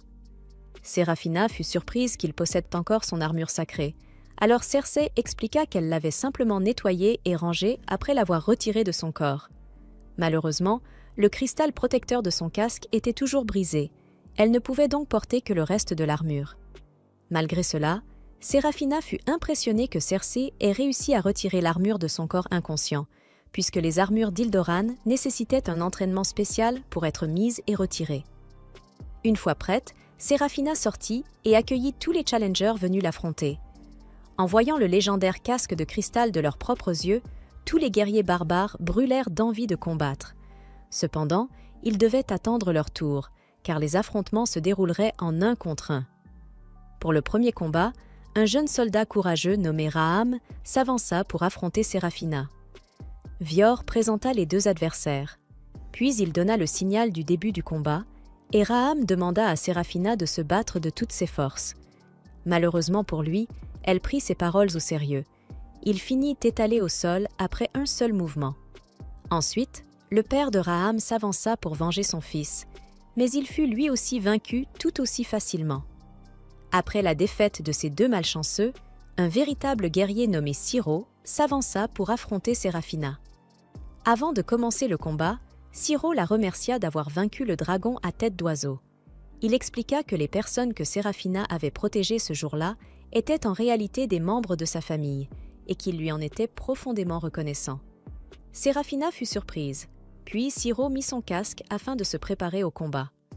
Il chargea et attaqua avec ses 2 épées, mais Séraphina bloqua ses 2 coups avant de le faire tomber au sol, observant avec étonnement ce guerrier expérimenté perdre aussi facilement. Les barbares furent choqués par la force de Séraphina. Ensuite, elle continua à vaincre tous les autres guerriers barbares, à l'exception de Vior lui-même. En observant les combats, même Circé fut stupéfaite par la puissance de Séraphina. Wufumek expliqua que Séraphina était aussi forte grâce à sa volonté. Circé ne comprenait pas vraiment ce concept de volonté. Alors Wufumek lui expliqua que toutes les races des 5 grandes tribus possédaient une longue espérance de vie, à l'exception des barbares Cornom. Comme les autres races vivent très longtemps, elles ont tendance à adopter une attitude détendue et insouciante. Cependant, les barbares n'ont pas le luxe de longue vie, ce qui les rend beaucoup plus passionnés et courageux dans la poursuite de leurs objectifs. Grâce à cela, ils peuvent combattre de toute leur force en utilisant leur volonté, c'est-à-dire leur désir ardent de réaliser leurs rêves. Ainsi, lorsqu'un combat oppose 2 guerriers de niveau égal, la victoire revient à celui dont la volonté de gagner est la plus forte. Pendant que la fée donnait cette explication, Vior et Séraphina commencèrent leur propre duel d'entraînement. Enfin, le combat dura plus de 2 mouvements, les 2 guerriers s'affrontant à armes égales tandis que leur volonté s'enflammait. Aucun des 2 ne recula et ils continuèrent à donner le meilleur d'eux-mêmes. Finalement, Séraphina et Vior brisèrent tous 2 leurs épées d'entraînement en bois, mettant fin au duel sur une égalité. Tous les barbares acclamèrent cet incroyable affrontement, et Vior fut soulagé de constater qu'il pouvait encore tenir tête à Séraphina lorsqu'ils combattaient avec le même équipement. Il lui demanda ensuite si elle s'ennuyait encore. Après tous ces combats exaltants, Séraphina se sentit incroyablement rafraîchie et remercia Vior de l'avoir aidée. À ce moment-là, un vieil homme arriva en courant, paniqué, annonçant qu'un dragon terrestre blessé se dirigeait vers leur village. Sans perdre une seconde, Vior partit avec Séraphina et les barbares afin d'affronter cette nouvelle menace. Alors qu'ils attendaient tous dans la forêt, Séraphina remarqua que ce dragon était bien plus puissant que les dragons à tête d'oiseau qu'elle avait combattus dans le village. Malgré cela, elle se demanda pourquoi autant de dragons attaquaient le village alors qu'il s'agissait normalement de créatures paisibles. Même les dragons à tête d'oiseau savaient éviter les barbares, Alors Serafina commença à soupçonner qu'une force extérieure manipulait secrètement ces monstres. Elle se rappela alors à quel point Vior avait eu l'air sérieux lorsqu'il avait appris l'apparition de ce dragon. Cependant, elle n'eut pas le temps de se détendre, car les soldats barbares attiraient déjà le dragon déchaîné vers leur piège. Dès que la créature apparut, Serafina se prépara à agir, tandis que Vior guidait les soldats afin d'attirer le dragon dans leur direction. Alors que le monstre les poursuivait, il marcha sur un piège dissimulé dans le sol et perdit l'équilibre. Au même moment, plusieurs hommes cachés lancèrent d'énormes cordes pour immobiliser la créature. Le dragon étant désormais retenu sur place, Serafina bondit de sa cachette et atterrit directement sur sa tête. Sans lui laisser le temps de se libérer, elle enfonça son épée droit dans son œil et son crâne, le tuant instantanément. Après la chute du dragon, tous les barbares célébrèrent leur victoire. Puis, ils commencèrent à nettoyer le corps de la créature. Serafina fut impressionnée par la taille gigantesque du dragon. Alors Vior lui expliqua que celui-ci était un véritable dragon, contrairement aux dragons à tête d'oiseau. Il révéla qu'autrefois, l'espèce des dragons Morisuburi possédait des ailes au lieu de 6 pattes. Grâce à ces ailes, les dragons étaient capables de voler dans le ciel. Serafina frissonna à l'idée d'une créature aussi énorme capable de voler, et Vior lui expliqua qu'il existait encore d'autres dragons volants. Il mentionna notamment les dragons de flammes volants des montagnes, ce qui rappela à Syrah les créatures fantastiques des contes de fées. Puis, l'un des hommes qui nettoyait le dragon appela Vior pour lui montrer quelque chose. Il lui révéla une marque présente sur le corps de la créature, qui semblait être la blessure ayant provoqué sa folie. Vior remarqua que cette étrange brûlure ne pouvait même pas être causée par la magie elfique. Serafina se demanda si cette blessure avait été infligée par de la magie, et Vior acquiesça. Cependant, il lui demanda si quelqu'un d'Ildoran avait blessé ce dragon, car il était convaincu qu'aucune des 5 tribus ne pouvait utiliser une magie semblable. Serafina ne pensait pas non plus que son peuple possédait une telle magie, mais elle se rappela soudainement de l'Église. Connus sous le nom de l'Ordre de Kamenouras, les prêtres de l'Église utilisaient généralement leur magie de lumière pour soigner les soldats et prier lors de leurs funérailles. Pourtant, Serafina n'avait jamais entendu parler de l'Église utilisant une magie offensive aussi étrange. Avant qu'ils puissent poursuivre leur discussion, Wufimek arriva pour les informer qu'elle avait repéré des utilisateurs de magie inconnus à proximité. Elle expliqua que ces mages lançaient des sorts sans utiliser de catalyseur élémentaire, ce qui pouvait provoquer l'apparition d'une malédiction appelée le fléau. En entendant cela, Vior fut choqué et ordonna immédiatement à la moitié de ses hommes de nettoyer rapidement le dragon, puis de retourner protéger le village. Serafina demanda ce qu'était exactement un fléau, et Vior lui expliqua qu'un fléau apparaissait lorsqu'une personne allait à l'encontre de l'ordre naturel. En tant que force opposée à la nature elle-même, un fléau invoquait une dangereuse créature démoniaque partout où il apparaissait. Après avoir entendu cela, Serafina comprit que ces magiciens représentaient une véritable menace pour les barbares. Non loin de là, Alissa et ses soldats peinaient à combattre un dragon. Malgré la faiblesse de ses hommes, elle refusait de battre en retraite et sortit son livre de sorts. Pendant ce temps, Vior et les autres se précipitèrent vers l'emplacement des prêtres. Lorsqu'ils arrivèrent, ils aperçurent un dragon mort s'effondrer au sol. La créature venait tout juste d'être vaincue par le sort d'Alissa. Dès que Serafina vit la prêtresse déséquilibrée refermer son livre de sorts, elle se précipita vers elle. Alissa fut agréablement surprise de voir que Serafina était saine et sauve, mais lorsqu'elle remarqua Vior et les autres barbares, son expression changea immédiatement.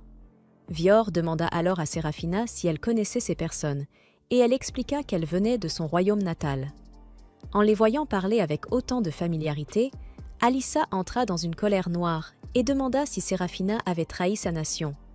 Elle lui rappela que tous les barbares étaient des sauvages qui méritaient de mourir, mais Serafina lui demanda de se calmer. Cependant, la prêtresse fanatique refusait complètement de changer sa façon de penser. Elle expliqua que le royaume d'Ildoran essayait depuis des siècles de conquérir les terres barbares pour son peuple, et qu'il était donc impossible d'abandonner cette ambition.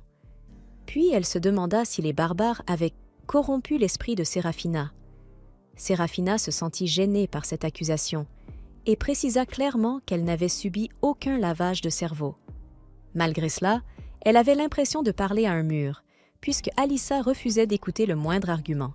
Au plus profond de sa folie, Alyssa commença à réciter un sort malveillant afin d'attaquer les barbares. En voyant la puissance de ce sort, Séraphina comprit que tous ces dragons avaient été provoqués par Alyssa et sa magie. Pendant ce temps, Alyssa déclara à Syrah que même le destin soutenait le royaume d'Ildoran puisqu'il se trouvait du côté de la justice. Cependant, Vior la prévint qu'en refusant d'utiliser la puissance de la terre et de la nature comme catalyseur pour sa magie, elle avait commis une grave erreur. Alyssa resta silencieuse avant de demander à Séraphina de rentrer chez elle avec elle. Syrah refusa de partir. Alors Vior demanda à Alyssa si elle était prête à négocier avec lui. Mais cela ne fit qu'attiser davantage la colère de la prêtresse, qui libéra finalement un puissant sort offensif afin de punir Séraphina. Heureusement, Vior se plaça devant elle pour la protéger de l'attaque. Bien qu'il ait encaissé le sort de plein fouet, Vior resta debout sans la moindre blessure. Alyssa pensa avoir gagné, avant de réaliser avec stupeur que son adversaire était totalement indemne. Vior la prévint qu'un sort aussi pitoyable que le sien ne pourrait jamais percer sa volonté. Après avoir déclaré cela, Vior attira Séraphina à ses côtés, heureux qu'elle l'ait choisi lui. En voyant cette scène, Alyssa sombra complètement dans la folie et commença à lancer de plus en plus de sorts contre Vior. Sous l'intensité de sa haine, même les environs commencèrent à trembler, tandis qu'une aura maléfique entourait Alyssa. Vufimek comprit alors qu'Alyssa avait corrompu la nature autour d'eux. Pendant que Vior remarquait que la prêtresse folle était désormais impossible à sauver, l'aura maléfique autour d'Alyssa disparut soudainement et d'étranges tentacules sombres émergèrent du sol pour emprisonner son corps. En un instant, la prêtresse fut engloutie par une masse de rage noire impitoyable. Séraphina voulut immédiatement aller aider Alyssa, mais Vior l'empêcha d'avancer. Malgré les actes d'Alyssa, Syrah voulait encore protéger quelqu'un venant de son royaume. Cependant, Vior expliqua d'une voix grave qu'Alyssa avait invoqué le fléau. À cet instant, l'un des tentacules s'approcha de la prêtresse terrifiée, tandis qu'un œil sinistre s'ouvrait à son extrémité. En un instant, d'innombrables yeux s'ouvrirent sur le corps des tentacules noirs, et Vior déclara qu'un dangereux démon venait d'apparaître. Alors que Séraphina observe la scène avec horreur, l'abominable démon commence à dissoudre les vêtements et le corps de Alyssa. Vior pense qu'il est déjà trop tard pour la sauver, mais qu'ils peuvent au moins lui permettre de mourir avec un corps intact en éliminant rapidement la créature. Non loin de là, Alyssa lutte désespérément et appelle à l'aide, poussant l'un de ses chevaliers à attaquer immédiatement le démon. Au début, le chevalier parvient à trancher plusieurs tentacules. Cependant, il est incapable d'avancer davantage, car d'autres tentacules repoussent continuellement. Soudainement, un tentacule surgit du sol et immobilise sa jambe avant que le démon ne le tue sans le moindre effort. Ensuite, la créature massacre le reste des soldats d'Alyssa sous ses yeux, tandis qu'elle reste totalement impuissante. Après avoir éliminé les chevaliers, le démon concentre toute son attention sur Alyssa. Il commence à effacer ses souvenirs les plus précieux afin de détruire son esprit, provoquant chez la prêtresse des cris de terreur et de douleur. Face à cela, Vior ordonne immédiatement aux barbares d'attaquer le démon, mais Séraphina est la première à se précipiter au combat. Elle pense que les barbares n'ont aucune raison de sauver Alyssa après l'attaque de leur village, mais en tant que chevalière d'Ildoran, elle se sent toujours responsable de protéger son propre peuple. Elle tranche les tentacules qui s'avancent vers elle et continue de progresser, déterminée à ne pas laisser un autre civil d'Ildoran mourir. Après avoir compris le pouvoir de la volonté, Séraphina ressent un immense regain de confiance et pense qu'elle est désormais capable de vaincre même cette monstruosité. Elle grimpe sur le corps du démon afin de se rapprocher d'Alyssa, mais la créature refuse de la laisser avancer davantage. Puis, elle surprend Séraphina et l'attrape à son tour avec ses tentacules. Alors que Séraphina lutte pour se libérer, Vior utilise sa voix tonitruante pour étourdir la créature. Son attaque disperse une énorme couche de tentacules, révélant le noyau interne du démon. Pour se protéger, celui-ci relâche rapidement Séraphina, qui rejoint aussitôt les barbares. Après l'avoir sauvée, Séraphina dit à Vior qu'elle ne veut pas être protégée. Cependant, Vior lui explique qu'il souhaite simplement l'aider à vaincre cette créature. Séraphina se demande alors pourquoi les barbares acceptent d'aider leur ennemi, et Vior lui rappelle qu'elle a déjà protégé de nombreux villageois qui leur étaient chers. Pour rembourser cette immense dette envers Séraphina, les barbares sont prêts à se battre pour Alyssa, même si elle reste leur ennemie. Bien que Séraphina soit profondément touchée par la grandeur d'âme des barbares, le groupe Séraphina se tourne de nouveau vers le démon et demande à Vior s'il a un plan. Il explique qu'il peut exposer le noyau interne du démon grâce à sa puissante voix tonitruante, ce qui donnera à Séraphina l'occasion de frapper pendant que les barbares distraissent la créature. Vior lui demande alors si elle est prête à porter le coup final et Séraphina acquiesce avec assurance. Il utilise ensuite sa compétence de voix tonitruante pour étourdir le démon. Sous l'effet des violentes ondes de choc, le noyau du monstre est de nouveau exposé, poussant immédiatement la créature à tenter de le protéger. Profitant de cette ouverture, Séraphina tranche la protection incomplète, tandis que les autres barbares repoussent les tentacules pour l'empêcher d'être arrêté. Grâce à cela, elle parvient enfin à percer le noyau maléfique du démon, mettant définitivement fin à sa vie. Après la mort du démon, le mal qui habitait son corps est purifié et se transforme en une lumière éclatante qui se répand sur tout le monde. Séraphina retombe finalement au sol, mais avant même qu'elle puisse reprendre son souffle, Alyssa lui tombe directement dessus avec tout son poids. Par la suite, les barbares ramènent Alyssa dans leur camp en tant que prisonnière de guerre. Lorsque la prêtresse se réveille, elle est choquée de découvrir les vêtements de prisonnière ainsi que les chaînes attachées à son corps. Vior et Séraphina entrent ensuite dans sa cellule pour vérifier son état. À la vue de l'imposant Vior, Alyssa est persuadée qu'il va l'agresser et l'humilier avant de la tuer pour se venger, tentant désespérément de protéger ce qui lui reste de dignité. Elle avertit Vior qu'il subira une punition divine s'il ose toucher une prêtresse. En la voyant paniquer de cette manière, Séraphina se demande comment Alyssa pouvait se montrer aussi courageuse dans la forêt. De son côté, Vior se sent également frustré, convaincu qu'une fille aussi folle ne l'écoutera jamais. Naturellement, Alyssa pense qu'elle ne parlera jamais à des sauvages. Avant de remarquer que Séraphina est présente, elle croit avoir échoué dans sa mission visant à la sauver. Vior appelle alors Séraphina derrière lui afin qu'elle tente de calmer Alyssa. Cependant, Séraphina est trop occupée à se tortiller de gêne, car elle réalise qu'Alyssa agit exactement comme elle le faisait le jour où elle avait été capturée. Vior pense qu'elle ne devrait pas comparer sa souffrance à celle des autres. Mais Alyssa se met soudainement en colère en voyant à quel point il parle familièrement avec Séraphina. C'est alors que Séraphina lui révèle qu'elle ne considère plus les barbares comme ses ennemis. Cette simple phrase bouleverse totalement le monde d'Alyssa, car elle était persuadée que les barbares voulaient détruire Hildoran pour se venger de l'invasion de leur terre. Séraphina révèle alors que les barbares ne détestent pas réellement le royaume d'Hildoran, même si elle-même ne comprend pas totalement pourquoi ils se montrent aussi indulgents envers une nation hostile. Elle explique également à Alyssa que les barbares ont risqué leur vie pour la sauver lorsqu'elle était piégée par le démon. Cette révélation laisse Alyssa complètement silencieuse.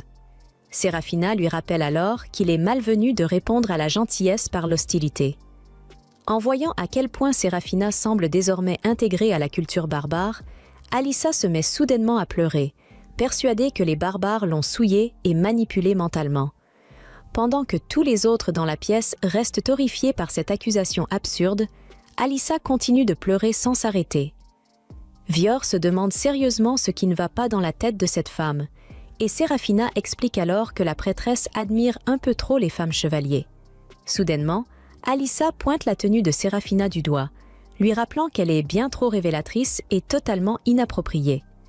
Elle est convaincue que Séraphina est devenue le jouet des barbares, mais Syrah la rassure en expliquant qu'ils lui ont simplement offert des vêtements correspondant à leur culture. Malgré cela, Alyssa refuse toujours de l'écouter. Elle affirme alors que si la légendaire princesse Wisterésia était encore en vie, elle serait profondément déçue par les actions de Séraphina. En entendant ce nom, Séraphina devient silencieuse, pensant qu'Alyssa a peut-être raison. C'est alors que Vior prend soudainement la parole. Il réalise que les habitants d'Hildoran considèrent Wisterésia comme morte puisqu'elle a disparu depuis plus de 20 ans. Alyssa lui ordonne immédiatement de ne pas parler aussi légèrement des chevaliers légendaires, mais Vior l'ignore complètement. À la surprise générale, il affirme ensuite qu'il peut très facilement organiser une rencontre avec Wisterésia. Sous le choc, Alyssa et Séraphina le regardent sans comprendre lorsque Vior révèle finalement que la légendaire chevalière disparue n'est autre que sa propre mère. À cette annonce, Alyssa et Séraphina hurlent toutes les deux d'horreur et d'incrédulité. Après avoir finalement réussi à se calmer, elles attendent l'arrivée de Wisterésia. Pendant qu'elle boit du thé, Séraphina réfléchit et admet que cela a finalement du sens que Wisterésia soit la mère de Vior, puisqu'elle était autrefois la plus puissante chevalière d'Ildoran. Alyssa, quant à elle, pense toujours que Vior essaie simplement de les tromper. Cependant, Séraphina lui explique que les barbares possèdent une tradition consistant à épouser de puissantes femmes chevaliers, ce qui rend l'histoire de Vior tout à fait crédible. Elle lui parle également de Nilia, une autre chevalière ayant épousé un barbare avant de s'installer au sein de leur tribu. Puis, à la surprise d'Alyssa, Séraphina avoue aussi qu'elle s'intéresse elle-même à Vior. Alyssa reste totalement incapable de parler, tant le choc qu'elle ressent est immense, tandis que Séraphina lui rappelle qu'elle n'a pas encore épousé Vior. Cersei la taquine alors en lui demandant pourquoi elle ne l'épouserait pas directement, puisqu'elle semble autant l'apprécier. Séraphina tente de se justifier en affirmant qu'elle ne faisait qu'observer Vior afin de mieux comprendre la culture des barbares pour le bien de son propre peuple, mais Cersei ne croit absolument pas à cette excuse. Puis, Séraphina demande à Alyssa pourquoi Vior mentirait au sujet de Wisterésia, alors qu'il serait très facilement démasqué s'il disait faux. Alyssa ne trouve aucune réponse à cela, et Syra lui conseille alors d'ouvrir un peu plus son esprit. À ce moment-là, Séraphina repense à ses souvenirs avec Wisterésia, datant de plus de 20 ans. À cette époque, la petite Séraphina venait de perdre sa mère, et Wisterésia était devenue pour elle à la fois une figure maternelle et une grande sœur au sein de l'armée. Depuis ce jour, Séraphina l'a toujours admirée comme son modèle absolu, et sa disparition l'avait profondément brisée. Maintenant qu'elle a enfin une chance de la revoir, elle ressent une excitation immense malgré toutes les circonstances actuelles. Soudainement, Séraphina ressent l'écrasante pression de l'aura d'un chevalier. Depuis l'entrée de la pièce, une femme intimidante apparaît et accueille Séraphina et Alyssa en tant qu'épouse du grand chef de la tribu. Lorsque Wisterésia s'approche davantage des deux filles, Alyssa recule immédiatement de peur, tandis que Syra l'observe avec nervosité. Wisterésia félicite ensuite Séraphina pour tout ce qu'elle a accompli pour la tribu barbare ainsi que pour sa relation avec son fils. Elle parle avec toute l'élégance et la prestance d'une véritable dirigeante. Mais soudainement, elle abandonne complètement son attitude noble et sérieuse, avant d'afficher un sourire incroyablement familier. En entendant sa voix, Séraphina laisse couler des larmes, incapable de croire ce qu'elle voit. Wisterésia abandonne totalement son comportement raffiné et se précipite vers Séraphina pour la serrer fortement dans ses bras, tout en la couvrant d'affection. Elle se plaint même d'avoir voulu revoir Syra bien plus tôt, mais qu'elle avait dû attendre de peur que son apparition ne cause des problèmes à Vior. Quelques instants plus tard, Vior entre dans la pièce et découvre sa mère en train de torturer émotionnellement la pauvre Séraphina. Il lui demande immédiatement d'arrêter de harceler la jeune fille. Cependant, Wisterésia se retourne aussitôt vers lui et lui demande jusqu'où il est parvenu dans sa tentative de séduire Séraphina. Après avoir complètement inversé la situation, c'est maintenant au tour de Vior d'être embarrassé. Il répond alors à sa mère qu'il essaie sincèrement de gagner le cœur de Séraphina.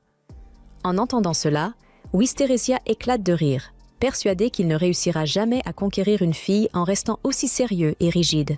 Et ainsi, elle continue de taquiner sans relâche son fils, ainsi que Alyssa observe la scène avec stupéfaction. Elle se demande si cette immense brute est réellement la princesse chevalière légendaire. Wisterésia tourne alors son regard vers elle. Elle remarque immédiatement qu'Alyssa appartient à l'ordre de Kamenoras, qu'elle considère comme une secte remplie de menteurs. Naturellement, Alyssa se sent offensée par cette remarque. Mais Wisterésia l'ignore complètement, affirmant qu'elle ne se soucie pas de cette histoire inutile. Quelques instants plus tard, des femmes viennent frapper à la maison pour appeler Vior et Wisterésia. Wisterésia se lève pour assister à un événement et demande à tout le monde de venir avec elle. Séraphina demande alors ce qu'il se passe. Wisterésia explique que, puisque Syra a aidé à vaincre un dragon déchaîné ainsi qu'un Fiend encore plus terrifiant, la tribu organise un grand festin en son honneur. Peu après, tout le monde se rend sur la plage pour profiter de cette immense célébration. En regardant les barbares préparer la viande du dragon, Séraphina remarque qu'ils utilisent chaque partie de l'animal sans rien gaspiller. Elle comprend qu'ils agissent ainsi pour honorer la créature et empêcher que son corps soit perdu inutilement. En ressentant la sincérité des habitants, Séraphina se sent heureuse d'avoir choisi de vivre parmi eux.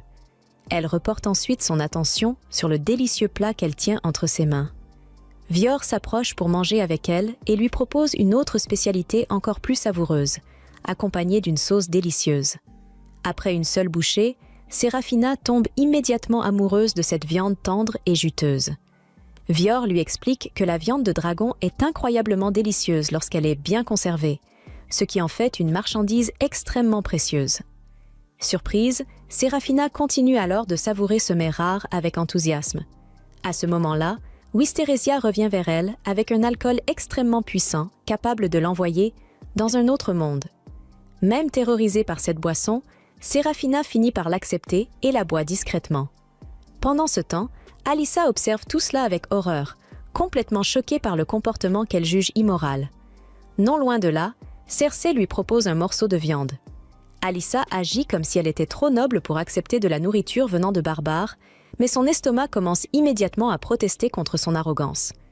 Cersei se moque alors d'elle pour avoir refusé de manger malgré sa faim évidente, se demandant pourquoi elle tient autant à sa fierté. Elle explique ensuite que, même si elle déteste les habitants d'Ildoran à cause des mensonges et des atrocités du passé, un prêtre d'Ildoran lui avait autrefois offert de la nourriture par pure bonté. Alyssa est surprise par cette révélation. Puis, sans prévenir, Cersei lui lance directement, après avoir eu du mal à avaler la nourriture, la prêtresse finit par se calmer et devient silencieuse. Cersei lui rappelle alors que Serafina a risqué sa vie et fournit énormément d'efforts pour la sauver. Alors, elle devrait chérir cette chance au lieu de mettre sa propre vie en danger inutilement. Finalement, Alyssa accepte la nourriture. Mais au moment où elle commence à manger, des larmes coulent sur son visage en pensant à tous les chevaliers qui l'avaient accompagnée. Sachant qu'ils sont morts parce qu'elle s'est obstinée à poursuivre Serafina, Alyssa se considère responsable de leur mort et ne comprend pas pourquoi elle a survécu. Cersei est également attristée, mais elle lui explique que ses chevaliers avaient eux-mêmes choisi de la suivre. Ce n'est donc pas sa faute s'ils ont décidé de risquer leur vie pour soutenir sa cause. La culpabilité d'Alyssa et l'amour qu'elle porte à ses compagnons tombés au combat touchent profondément Cersei, qui se sent elle aussi bouleversée en réfléchissant à la valeur de la vie pour les habitants d'Ildoran. Pendant ce temps, ailleurs, Serafina discute avec Wisteresia en repensant à leur passé. Wisteresia est heureuse de voir que Serafina s'est aussi bien adaptée à la tribu des barbares. Elle complimente ensuite le collier de fiançailles que porte Serafina, disant qu'il lui va parfaitement bien. Mais Serafina reste complètement figée en entendant cela. C'est à ce moment qu'elle réalise enfin que ce collier possédait une signification bien plus profonde qu'elle ne l'avait imaginée. Comme les habitants d'Ildoran utilisent des bagues pour les fiançailles, elle n'avait jamais compris le véritable sens du cadeau de Vior. Wisteresia explique alors que les barbares utilisent des colliers au lieu des bagues, car leurs guerriers perdent souvent des membres lors des combats contre les dragons. Elle révèle également que les barbares ont adopté cette tradition des cadeaux de fiançailles par respect pour la culture d'Ildoran. Avant de commencer à accueillir des chevaliers d'Ildoran parmi eux, les barbares n'avaient même pas de véritable cérémonie de mariage, et leur relation était beaucoup plus sauvage et libre. Des centaines d'années auparavant, lorsque les barbares affrontèrent pour la première fois les forces d'Ildoran, ils ramenaient parfois des prisonniers de guerre dans leur territoire. Avec le temps, certains de ces prisonniers finirent par tomber amoureux des barbares et aujourd'hui, après tant d'années, il est devenu tout à fait normal pour les barbares d'avoir quelques habitants d'Ildoran dans leur famille. Après avoir expliqué cela, Wisteresia affirme qu'elle n'a aucun problème avec la relation entre Serafina et Vior. Même si, selon elle, Syra reste totalement libre de choisir la personne qu'elle souhaite aimer. Elle encourage alors Serafina à se rapprocher de Vior si elle éprouve réellement des sentiments pour lui. Cependant, Serafina pense qu'elle ne mérite pas de vivre une histoire d'amour avec Vior, car elle possède encore un devoir envers son peuple. À ses yeux, elle ne mérite pas le bonheur tant qu'elle n'aura pas accompli sa mission. Wisteresia lui demande alors comment elle pourrait rendre les autres heureux sans avoir elle-même connu le bonheur.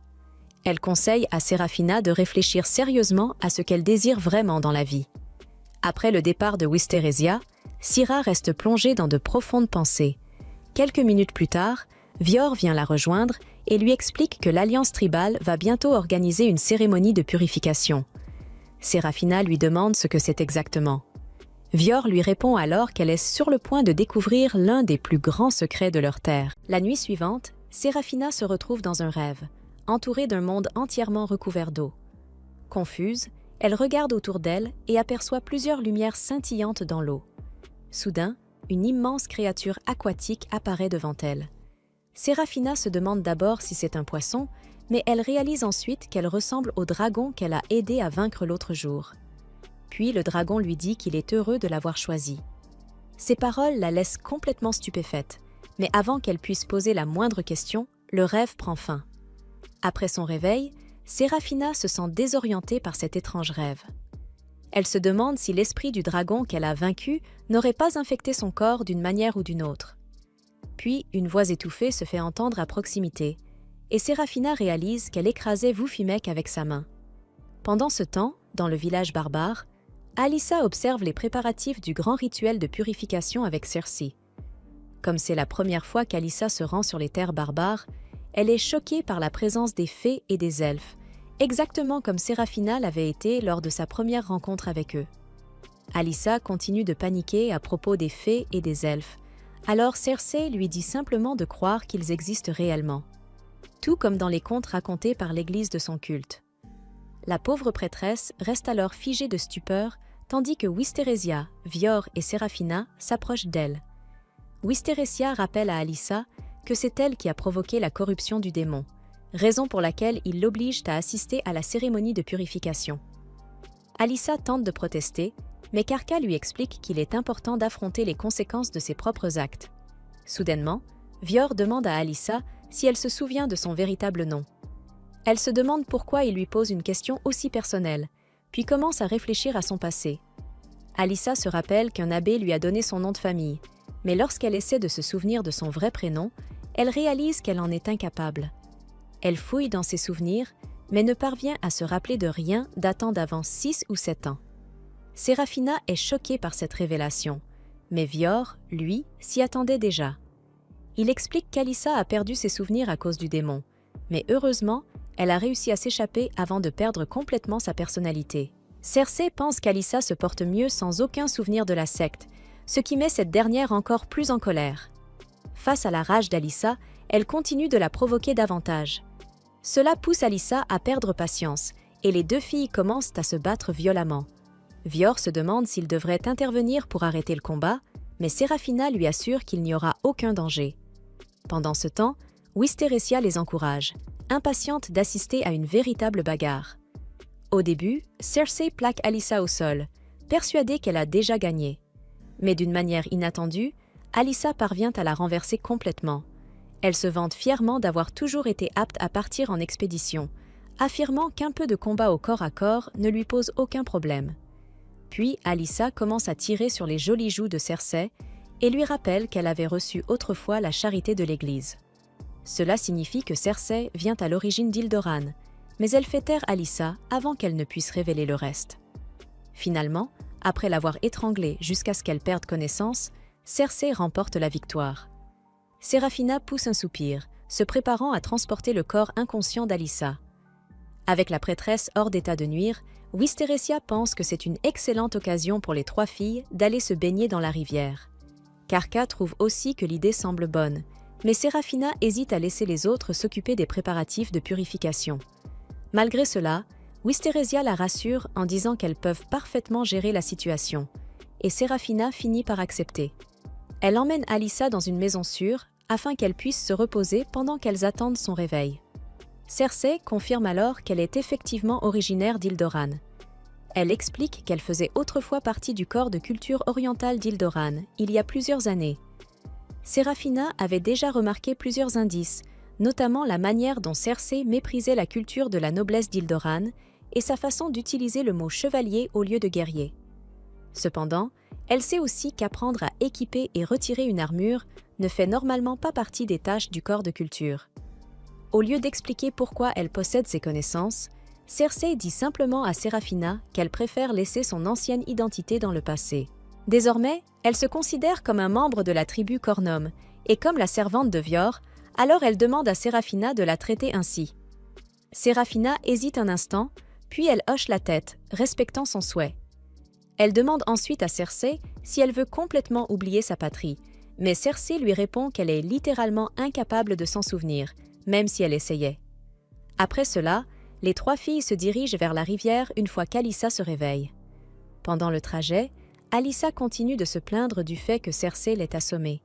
Cersei lui rappelle que si elle ne l'avait pas envoyée au pays des rêves, elle aurait continué à marmonner sur ses souvenirs perdus pour le reste de sa vie.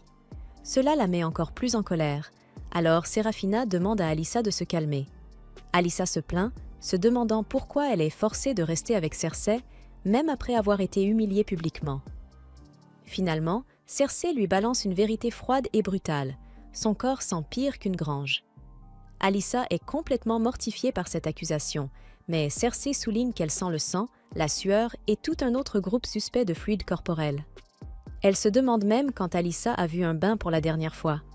La pauvre prêtresse se rappelle alors qu'elle était en expédition depuis plusieurs semaines. Embarrassée, Alyssa admet que cela fait plus de 2 semaines qu'elle n'a même pas pris de douche dans la nature. Même Séraphina adopte une attitude pleine de pitié et dit à Alyssa qu'il est peut-être temps d'accepter son destin et de réellement purifier son corps. Quelques minutes plus tard, les trois filles se détendent dans la grande rivière. Alyssa se sent un peu en insécurité. Alors Cersei la rassure en disant qu'elle ne risque rien puisque cette rivière appartient au territoire de Vior. Même dans l'eau fraîche de la rivière, Alyssa ressent encore la nostalgie d'Ildoran. Séraphina lui dit que si elle veut rester avec elle, elle devra attendre encore longtemps, car elle n'a aucune intention de rentrer de sitôt. Puis elle demande à la prêtresse de finir rapidement de se laver et de sortir avant d'attraper froid à cause de l'eau. Les filles quittent finalement le bain. Elles font griller quelques poissons que Séraphina a attrapés dans la rivière. Une fois les poissons prêts, Séraphina et Cersei mordent dedans avec enthousiasme. Elle finit par grignoter un morceau du poisson et réalise qu'il est délicieux malgré la simplicité de la préparation. Soudain, le cri d'un oiseau nichant dans les environs surprend Alyssa, et Séraphina remarque qu'il est presque temps que la cérémonie de purification commence.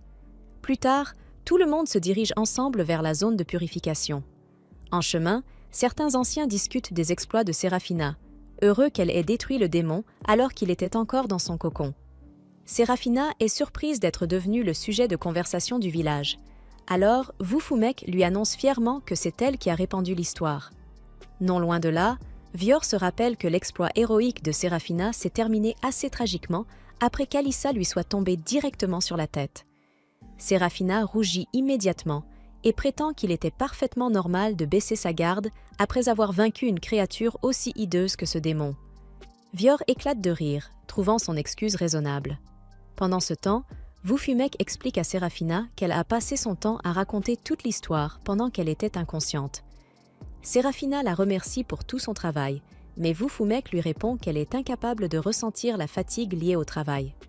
Vior explique alors que, puisque les fées sont considérées comme des forces de la nature, elles ne ressentent pas les choses de la même manière que les autres créatures. Il révèle également que les fées ont parfois du mal à distinguer les gens les uns des autres, mais Vuffumek affirme qu'elle peut facilement se souvenir de toutes les personnes qu'elle considère importantes. Tout en continuant à se chamailler, ils finissent enfin par atteindre le site de purification. Une fois sur place, Vior remarque que la Terre est dans un état catastrophique. Devant eux s'étend une immense zone stérile, recouverte d'une poussière blanche et sans vie. Vuffumek est choqué par l'apparence du sol et ramasse un peu de cette poussière blanche afin de l'observer de plus près. Séraphina précise qu'il s'agit de la zone où ils ont affronté le démon. Alors Vior lui explique que cette poussière blanche est un autre effet secondaire du fléau. Il révèle que, tout comme les êtres vivants possèdent une force de volonté, les 4 forces de la terre, le vent, l'eau et le feu, possèdent elles aussi leur propre forme de volonté. Vior explique que, lorsqu'on retire la volonté d'un être vivant, celle-ci disparaît complètement. Cependant, la volonté de la terre, elle, ne meurt jamais totalement. À la place, elle stagne et se corrompt, oubliant l'état originel du sol et transformant la région en une terre désolée recouverte de poussière blanche. Après cette sombre explication, Vior dit à Séraphina qu'il a appris tout ce qu'il sait grâce à Karka. Karka affirme qu'il peut approfondir davantage les explications, mais il demande d'abord à voir le livre d'Alyssa, celui qui avait provoqué le fléau à l'origine. Vior lui remet alors l'écriture maléfique qu'elle avait utilisée, et Karka commence à l'examiner. Pendant qu'Alyssa s'emporte de colère, Cersei la retient pour l'empêcher d'intervenir.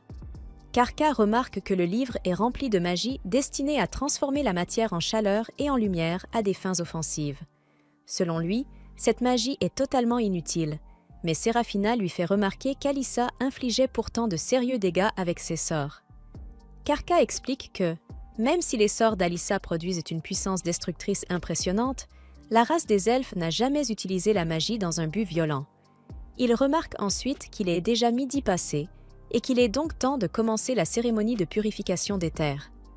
Peu après, toutes les races barbares commencent à apporter d'étranges matériaux.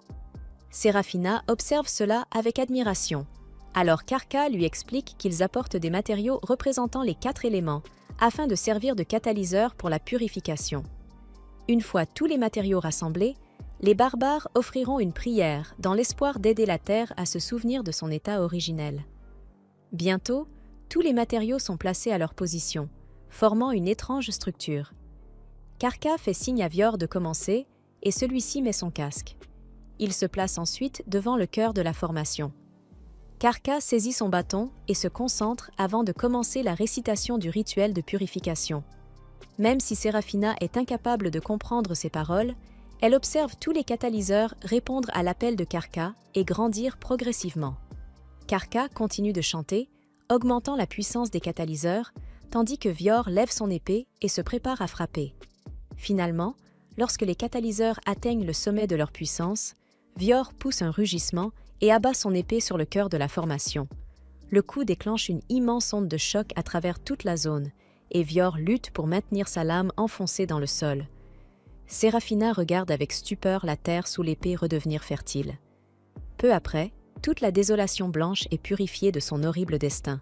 Après avoir terminé la cérémonie, Vior se retourne pour demander à Seraphina si elle a apprécié le rituel. Cependant, il découvre qu'elle pleure sans vraiment pouvoir contrôler ses larmes.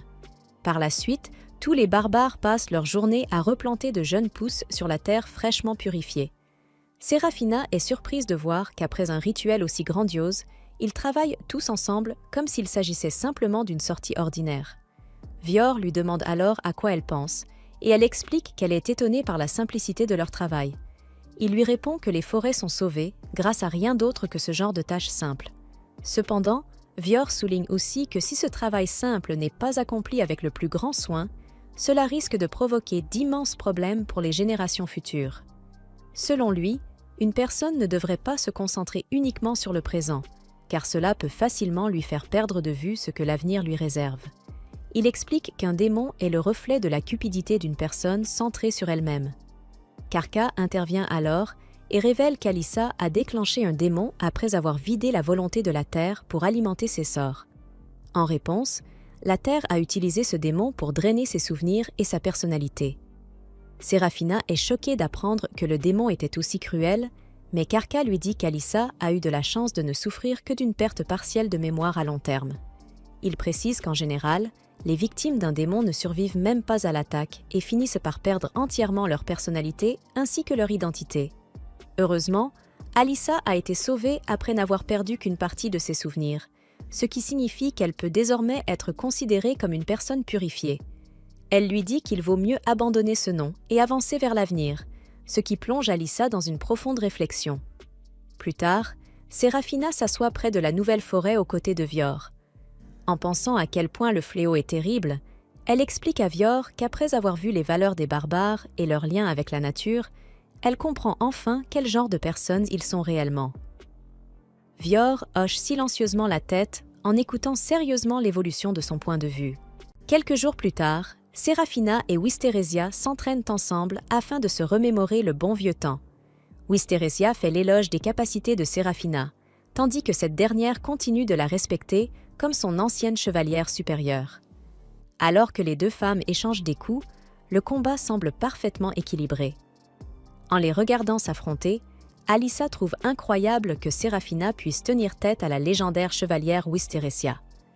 Cependant, Cersei fait remarquer que Wisterésia n'a pas encore utilisé toute sa puissance avec ses deux épées. En effet, lorsque Wisterésia commence à se battre sérieusement, elle surprend facilement Seraphina. Avec une attaque chargée de volonté, elle la repousse violemment en arrière. Malgré cela, Seraphina continue de se battre et parvient même à faire tomber l'une des épées de Wisterésia. Finalement, Wisteria utilise une attaque surprise en lançant de la terre au visage de Serafina, ce qui la distrait suffisamment pour lui permettre de remporter la victoire. Après le match, Wisteria admet que Serafina l'aurait probablement vaincue si elle n'avait pas été trop polie à cause de son admiration envers elle. Syrah se demande alors pourquoi elle a utilisé de la terre si elle savait déjà qu'elle allait la laisser gagner. Wisteria explique que, si elle était encore une chevalière pure et honorable, elle l'aurait affrontée avec toutes les techniques nobles et loyales d'un vrai chevalier. Cependant, elle souligne que dans les terres barbares, Serafina devra affronter toutes sortes de monstres étranges, et qu'elle doit donc être prête à faire face à des attaques sales ou à d'autres tactiques sournoises sur le champ de bataille. Les paroles de Wisteria rappellent alors une histoire à Serafina. À l'époque où Wisteria était encore chevalière, elle s'était fait passer pour une fille ordinaire et avait volontairement été kidnappée par un groupe de bandits. Après qu'ils l'eurent emmenée dans leur repère, Wisteria révéla enfin sa véritable nature et les massacra tous. En réalité, Wisteria a toujours été une personne libre d'esprit, et Serafina la respecte encore davantage après avoir entendu cette histoire. Puis, Wisteria remarque qu'elle a sali son collier de fiançailles avec son attaque. Elle demande à Serafina de le nettoyer, mais la pauvre fille ne sait même pas si le collier peut être retiré. Wisteria lui explique qu'il serait absurde de fabriquer un objet sans cette fonction, puis précise que le collier nécessite une impulsion de volonté pour être enlevé. Elle explique à Serafina qu'elle doit utiliser sa volonté en souhaitant que le collier se détache. Serafina obéit et essaie immédiatement. Lorsqu'elle injecte sa volonté dans le collier, celui-ci se détache facilement de son cou. Wisteria explique alors que, puisque Serafina n'avait jamais voulu retirer le collier auparavant, celui-ci était resté autour de son cou. Cependant, elle ne réalise pas ce que cela signifie réellement concernant les sentiments de Serafina envers Vior. Quelques instants plus tard, Serafina nettoie le collier et essaie de le remettre. Malheureusement, lorsqu'elle utilise sa volonté pour le rattacher, cela ne fonctionne pas. Serafina rapporte alors le collier à Wisteria, qui lui explique qu'un petit rituel est nécessaire pour remettre un collier de fiançailles. Elle affirme que Serafina doit se faufiler derrière la personne à qui elle est fiancée et lui verser de l'eau sur le corps. Ensuite, elle doit lui murmurer à l'oreille et lui demander son nom. Si cette personne prononce son nom à elle, alors Syrah pourra facilement rattacher le collier. Cersei observe la scène avec confusion, pendant que Wisteria arnaque complètement Serafina en lui faisant croire qu'elle doit accomplir une sorte de rituel étrange, juste pour pouvoir remettre son collier. Serafina ne croit pas vraiment que cette suite d'étapes bizarres puisse l'aider à remettre le collier, mais Wisteria la rassure en disant que si elle suit le rituel, elle finira bel et bien par le porter de nouveau. Finalement, Serafina s'en va, déterminée à réussir sa mission. Cersei se demande pourquoi Wisteria lui a raconté autant de mensonges, mais Wisteria souligne qu'elle n'a jamais affirmé directement que ce rituel servait réellement à remettre le collier. En réalité, elle espère simplement que, si Serafina se rapproche davantage de Vior, leur relation pourra évoluer encore plus loin. Cersei comprend ses intentions, mais trouve quand même que Wisteria abuse en se mêlant autant de leur relation. Pendant ce temps, Serafina se prépare à verser un seau entier d'eau sur Vior sans se faire remarquer, alors que le pauvre homme est occupé à discuter affaires avec Joufa. Son enfant pointe soudain quelque chose derrière eux. Aucun des deux adultes ne comprend ce qu'il montre, alors lorsqu'il se retourne, Serafina sursaute et renverse tout le seau sur la tête de Vior. Au lieu de lui donner une explication, elle prend immédiatement la fuite en se promettant de s'excuser plus tard. Par la suite, Serafina demande à Cersei des informations sur la routine quotidienne de Vior. Comme elle veut le prendre par surprise, elle décide qu'il vaut mieux lui tendre une embuscade. Cersei lui explique alors ses habitudes avant de l'envoyer en mission. Après cela, Vior vient lui-même la voir. Il demande où se trouve Serafina, alors Cersei lui répond qu'elle vient juste de sortir. Vior commence alors à partir à sa recherche, mais Wisteria l'arrête immédiatement, exigeant de savoir où en est sa relation avec Serafina. Wisteria explique à Vior que, s'il veut se rapprocher davantage de Serafina, il doit lui faire une surprise avec un cadeau. Vior se demande quel genre de cadeau conviendrait à sa fiancée. Alors Wisteria réfléchit un instant. Puis elle lui conseille de lui offrir un plat délicieux, mais quelque chose de rare qu'on ne voit pas souvent. Selon elle, cela ferait un cadeau parfait pour Serafina. Alors Vior hoche la tête avant de partir. Par la suite, Cersei informe Serafina que Vior est allé arroser les jeunes pousses dans la zone purifiée. Ayant enfin localisé sa cible, Serafina se prépare à repartir en mission. Avant de partir, elle annonce fièrement à Alyssa qu'elle se lance dans une grande aventure, ce qui ne fait que rendre la pauvre prêtresse encore plus confuse. Pendant ce temps, Vior observe les environs de la zone purifiée et remarque que les jeunes pousses grandissent très bien. Serafina décide alors de l'attaquer depuis un arbre, mais il remarque immédiatement sa présence. Elle se cache derrière le tronc en se demandant comment elle pourra un jour s'approcher discrètement de lui s'il continue à la repérer aussi facilement. Vior demande à Serafina ce qu'elle est en train de faire, mais elle prend peur et s'enfuit aussitôt. Cependant, Serafina refuse encore d'abandonner. Elle décide d'être plus agressive dans son approche et tente de se rapprocher de Vior en portant un étrange chapeau comme déguisement. Malheureusement, ces chapeaux attirent encore plus l'attention que lorsqu'elle était cachée dans l'arbre, si bien que Vior la remarque à chaque fois. Finalement, Serafina commence à croire que sa mission est impossible. Frustrée, elle éclate en sanglots près d'un lac tout en criant de désespoir. Alyssa se demande sérieusement si Serafina n'aurait pas besoin d'une thérapie. Serafina hésite entre abandonner ou continuer, mais elle décide finalement de tenter une dernière fois en utilisant les stratégies sournoises de Risa. De retour dans la maison, Cersei demande à Vior comment poussent les jeunes pousses dans la zone purifiée. Il lui répond que tout va bien, mais il ajoute ensuite qu'il s'inquiète pour Serafina. Cersei sursaute immédiatement, puisque Wisteresia lui avait demandé de garder le plan de Serafina secret devant lui. Malgré cela, elle lui demande ce qui ne va pas, alors Vior lui avoue qu'il pense que Serafina est peut-être fâchée contre lui. Il repense alors au collier de fiançailles, se souvenant qu'il le lui avait mis autour du cou pendant qu'elle dormait, car il avait peur d'être rejeté. Maintenant que Serafina ne porte plus le collier, Vior commence à se demander si elle ne le rejette pas réellement à cause de sa lâcheté. Cersei est surprise par ses inquiétudes, mais elle le rassure immédiatement en lui affirmant que Serafina n'est absolument pas en colère contre lui. Malgré cela, Vior estime qu'il lui doit des explications et décide de lui avouer une bonne fois pour tous ses véritables sentiments. Pendant ce temps, Serafina demande l'aide d'Alyssa pour son plan. La prêtresse croit alors que Serafina a enfin changé d'avis et commence déjà à réfléchir à un moyen de l'aider à fuir les terres barbares. Mais en réalité, Serafina lui demande simplement d'enfiler ses vêtements à elle. Alors que Vior s'approche de la maison pour parler à Serafina, il aperçoit Alyssa habillée avec les vêtements de cette dernière et, de loin, il ne parvient pas à reconnaître la différence. Pensant qu'il s'agit de Serafina, il se met immédiatement à sa poursuite. Cependant, lorsqu'il finit par rattraper Alyssa, il réalise finalement que ce n'est pas Serafina. Soudainement, un seau d'eau se renverse sur Vior et le trempe entièrement de la tête aux pieds.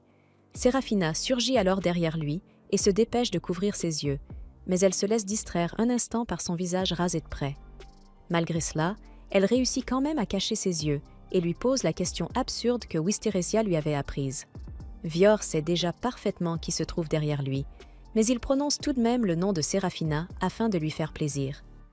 Une fois le rituel terminé, Serafina recule vivement et ordonne à son collier de se rattacher à son cou. À sa grande surprise, il ne réagit absolument pas. Le collier reste totalement immobile, comme si rien ne s'était passé.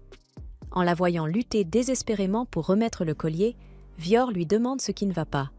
Serafina lui raconte alors toute l'histoire du rituel inventé par Wisteresia, ce qui lui fait enfin comprendre pourquoi elle s'était comportée de façon aussi étrange toute la journée. Vior lui explique alors l'évidence. Ce rituel n'a absolument aucun sens. En entendant cela, la pauvre Serafina pousse un cri. Par la suite, Vior confronte Wisteresia pour avoir manipulé sa pauvre fiancée. Cependant, Wisteresia refuse complètement d'assumer la moindre responsabilité. Alors, Vior finit simplement par l'ignorer. De son côté, Serafina décide poliment de pardonner à Wisteresia par respect pour son rang, ce qui énerve cette dernière, qui leur ordonne alors d'oublier toute cette histoire et de passer à autre chose. Cersei fait remarquer que Serafina respecte tellement Wisteresia qu'elle croirait absolument tout ce qu'elle lui raconte, et qu'elle devrait donc arrêter de profiter de sa naïveté. Serafina présente ensuite ses excuses à Vior pour l'avoir dérangé toute la journée. Il lui pardonne immédiatement et lui demande plutôt de passer un moment avec lui, ce qu'elle accepte. En observant les deux, Wisteresia décide discrètement de les suivre. Plus tard dans la nuit, Vior emmène Séraphina faire une promenade. Il lui demande alors son collier de fiançailles et lui explique qu'un serment est nécessaire pour le remettre correctement. Après ces explications, Vior demande à Séraphina s'il peut lui remettre le collier lui-même. Séraphina manque d'exploser de gêne, mais elle accepte tout de même. Vior est soulagé de voir qu'elle ne le rejette pas, puis il commence à réciter son serment. Il jure devant toute la terre de l'amour qu'il porte à Séraphina avant de replacer le collier autour de son cou. Ensuite, Vior prie pour que, tant que Séraphina gardera des sentiments pour lui dans son cœur, les deux puissent rester liés l'un à l'autre. Une fois la prière terminée, le collier reconnaît ses sentiments et se rattache facilement autour du cou de Séraphina. Vior demande alors à Séraphina d'accepter ses sentiments, et après avoir surmonté son embarras, elle hoche doucement la tête. En observant cette scène de loin, Wisterécia espère silencieusement que son fils a enfin réussi à conquérir le cœur de Séraphina. Cersei, quant à elle, ne veut même plus s'occuper de lui, mais elle désigne Alyssa, qui traverse une véritable crise existentielle en voyant sa précieuse Séraphina accepter les sentiments d'un barbare.